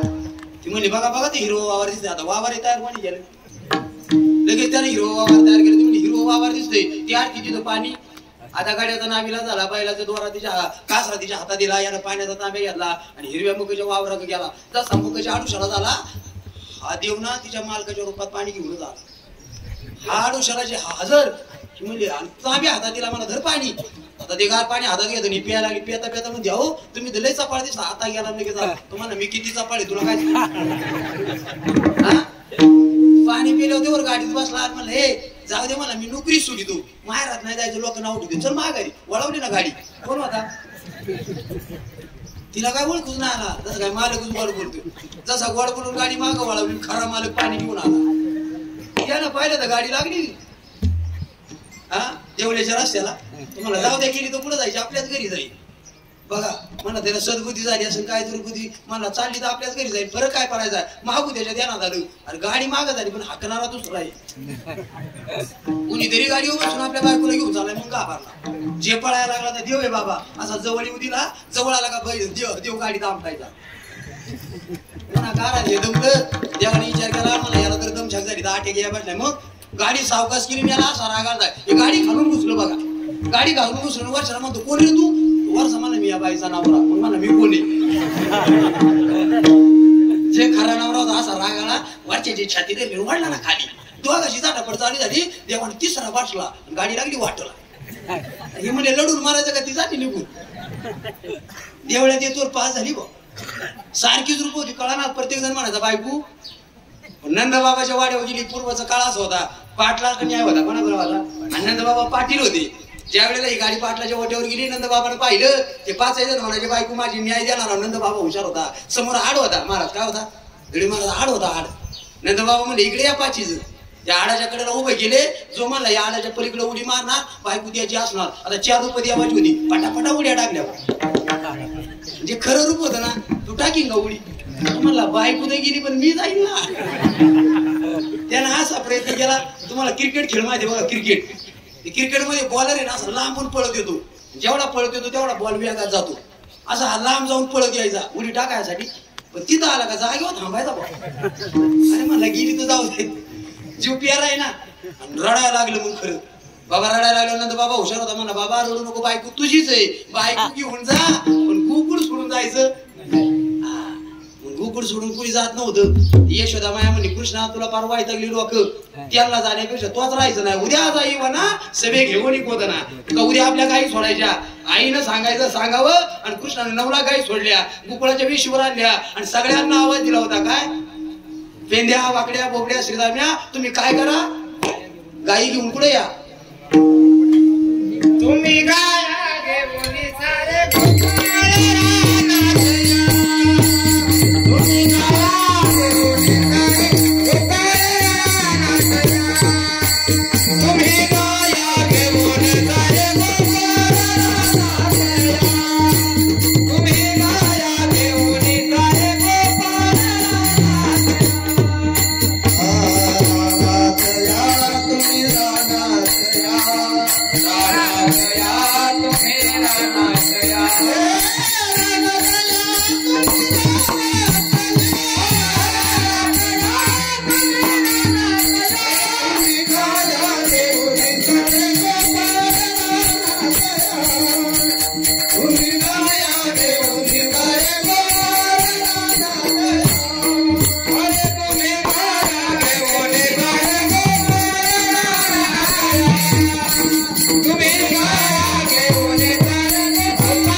वेशीवर जाऊन सगळ्यांना आवाज दिला, पेंद्या वाकड्या बोबड्या तुम्ही गायी घेऊन साई गोपाळ. त्यांना आवाज दिला आणि मुरली वाजवली. बघा या बाळाच्या हातात मुरली, असं कृष्ण शोधतोय. मुरली वाजवल्याबरोबर त्या मुरलीचा नाद, त्याचा आवाज, सगळ्यांना आपापल्या गायी सोडल्या आणि गायी चालल्या वनाप्रती. सगळे पेंद्या चाले आणि गोपाळ सोबत गेले होते. गायी राखता राखता आग बघ केशी रेठा कालिया मर्द नाना प्रकारचे राक्षस ठार केले. आणि गायी राखता राखता भगवान कृष्णानं गोपाळासोबत खेळ खेळले. महाराज एखादा खेळ सांगा. हमामा पोरा हमामा हमामा पोरा हमारा हमामा पोरा हमामा हमामा पोरा हमामा पोरा हमामा पोरा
नाना प्रकारचे खेळ गोपाळासोबत खेळली. आणि गोपाळ हात जोडून कृष्णाला म्हणायला लागले, कृष्णा अरे खांदी भार पोटी भूक, आता काय खेळायचे सुख. म्हणजे कृष्णा आता भुका लागल्या भुका, खेळायचं सुख नाही, तसं तू म्हणायला लागल्या भुकामध्ये काय कीर्तनाचं सुख. गोपाळानं सांगितलं, कृष्णाला पटलं. गाय काळमाच्या झाडाखाली बसवल्या आणि सगळी गोपाळ खडकावर बसली होती. खडकी सोडी आल्या आजचा दही काला गोमटा. बघा सगळ्यांना आपापल्या शुद्र्या सोडल्या आणि भगवंतानं म्हणावं, ए पेंद्या माझी आहे तैशी पाहे नाही तरी घराचा. अरे मला वाटतं देव असं म्हणलं पेंद्याला लय वाईट वाटलं असं. माहिती तुम्हाला, देव म्हणायचा माझी आहे तशी बघा, नाही तर घरी जा. आता देवाच्या शिदुरी सारखी त्याची असेल का? श्रीमंताच्या पोरासारखी गरीबाची राहते का? तुमचं मला माहिती नाही, पण मी ज्या वेळेला पोहायला होतो मंडळी, मी ग्रॅज्युएशनला जाताना 3 वर्ग खेडच्या कॉलेजला होतो. खेड कॉलेजला जाताना मी पश्चिम पाट्याला, आमचं गाव खेडपासून 25 किलोमीटर आहे. पश्चिम पाट्यातून आम्ही जायचो. माझ्या हातात शॅक नव्हती. आता पोरांकडे काय प्लास्टिकच्या पिशीत माझ्या वया असायच्या. माझ्या लक्ष द्या, मी सांगणार सगळं वेळ बाळाराव. प्लास्टिक पिशीत वया नेल्या. 12वी पर्यंत पायाला चप्पल नव्हती. या आर्थिक आमची परिस्थिती.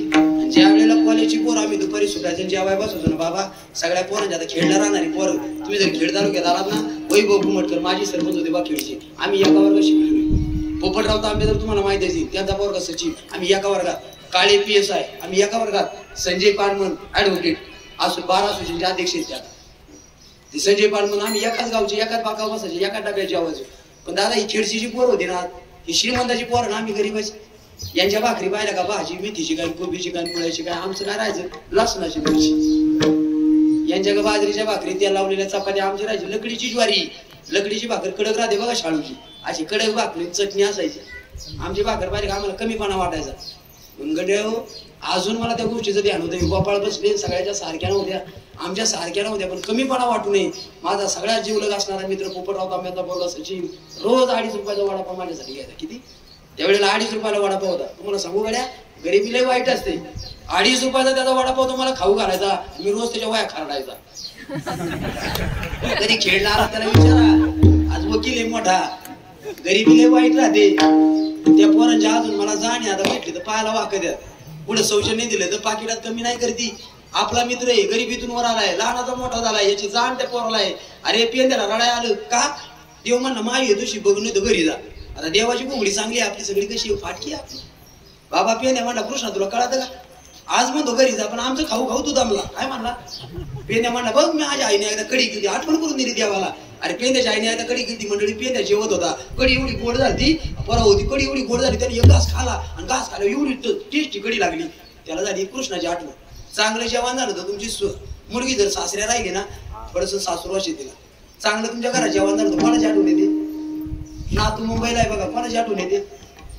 अरे पेंद्याचं एवढं प्रेम होतं कृष्णावर, कडी आवडली त्याला, कृष्णाची आठवण झाली. आणि तो म्हणला आई अगं कडी किती गोड झाली ग, एक तांबर कडी आज मला देते का रे पेंद्या. तुम्हाला आई माझ्या मित्रांनी कोणला त्या कृष्णाला, ती म्हणली मुडद्या तुला काय प्यायची इथं पी. मी नाही त्याला द्यायची का, ते चोऱ्या करायचं आई म्हणून पेंद्याची यायचं त्याचं वाकडं होतं. मग पेंद्याला कळालं की कृष्णाला नेऊन नाही देत आणि मला तर कृष्णाशिवाय कडी जाणार, एवढं प्रेम राहिलं पाहिजे देवा.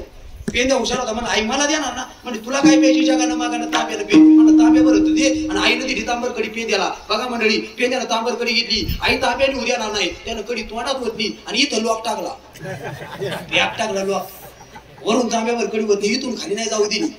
असं गाल फुगलं पेंद्याचं, पेंद्या लागलं पळाय. गावातील लोक विचारायचे पेंद्या पे गाल फुगलं का रे, गाल फुगी झाली का रे, बोललाच नाही. त्याला वाटलं बोललं तर कडी सांडेल, काय भाव आहे त्याचा. जसा गोकुळात गेला कृष्णाच्या पाठीत मारला असं बघा, असं हात लावला. देवाला सांगायला लागत हा काय आलाय. देवाच्या दारात गेलात ना तुम्ही काय घेऊन आला त्याला न सांगता काढा. बघा देवाने लगेच तोंड फिरवलं होतं. पेंद्याच्या तोंडाला पाहिलं, पटकन आपलं तोंड पेंद्याच्या तोंडाला लावलं. पेंद्याने आपल्या तोंडात एक उष्टी कडी, देवाच्या तोंडात पाहती गोवळी खाई त्यांची उष्टावळी. असं उष्ट घालं होतं देवानं प्रेमापोटी. शबरीची बोरं घाली उष्टीच, विदुराच्या कान्या घाल्या, तुकोबाच्या दरदरीत घाल्या, याची कडी घाली होती. पेंद्या मला कडी खाऊन दामला ना, आता म्हणतो घरी जा. ती आठवण झाली, कृष्ण रडायला लागला. पेंद्या विनोदानं बोललो, चुकलं माझं, घरी जाऊ नका, ज्याची असेल तशी एकत्र करा. बघा आणि मग सगळ्याच्या शिदुऱ्या एकत्र झाल्या, काला झाला. पेंद्या वाढून घे, झालं का वाढून झालं ना, तेव्हा मग श्लोक म्हणा, ज्ञानेश्वर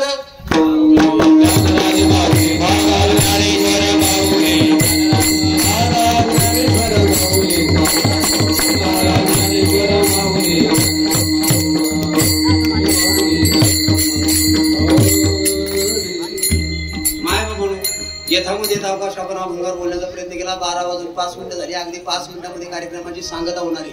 माझ्याकडे लक्ष द्या. जय विठ्ठल झाला का विनेकरी बाबा आपला विना दहीहंडीला लावून माझ्या समोर उभी राहते. आतल्या पाऱ्याचा विना उतरवला, पाऱ्याचा विना बाहेर येऊ दे, दोन्ही विने दहीहंडीला लावली तो उभी राहिली. जय विठ्ठल झाला का विनेकरी बाबा इथे येतील. हा अभंग, हा दहीहंडीचे 2 अभंग आमचे महाराज मध्ये दहीहंडी फोडण्यासाठी. दुळी बाबा तुम्ही दहीहंडी फोडायला पुढे या, कार्यकर्ते तयार राहा.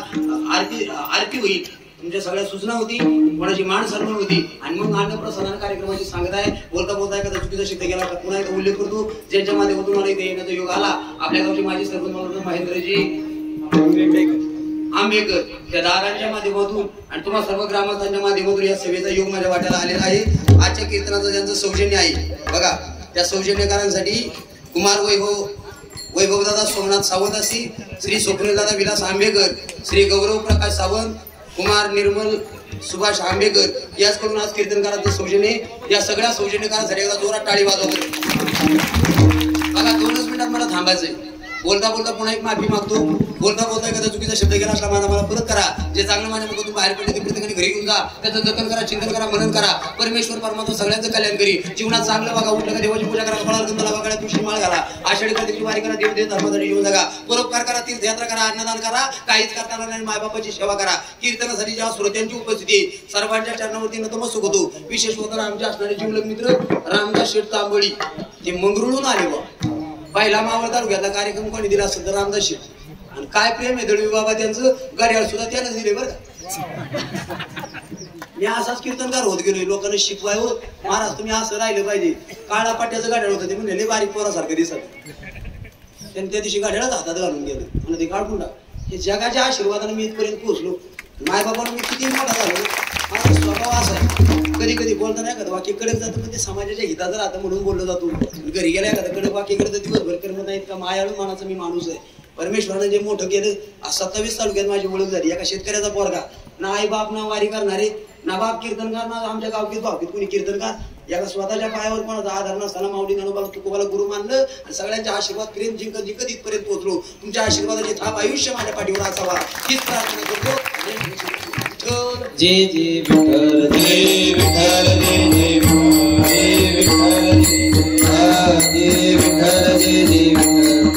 सिंगेला विले तुरी होतो गाते, तुम्ही वारे डोळे कडे फुकत करोनी आबा राजा रे डोळेच्या तुका मने आते तुकाने कोणे ने तुम्ही वारे डोळे कडे फुकत करोनी करणे धरला कृष्णा मने अवधारणे प्रकाश काला वाचोय तमे का वैष्णवने का संग वाचोय ब्रह्मादिका बुद्धमनो काला काला वाचोय तमे का वैष्णवने का संग तुका मने भूमंडली आम्ही बर्या विरवानी काला वाचोय तमे का वैष्णवने आ मुरली रे मुरली रे वाकुली उत्तरे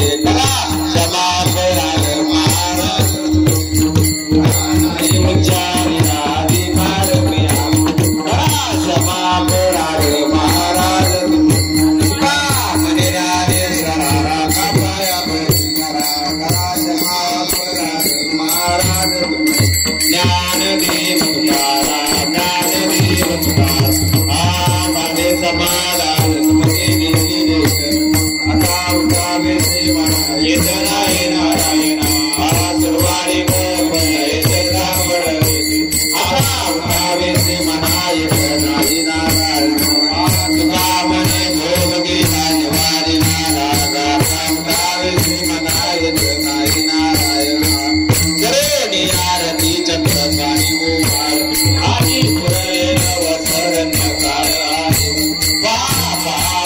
तळा पुण्यवंत तुम्ही आजी पुरले नवसरण काळ तुकावारी टाळी वासने गणव आजी पुरले नवसरण काळ प्रेम सप्रेमा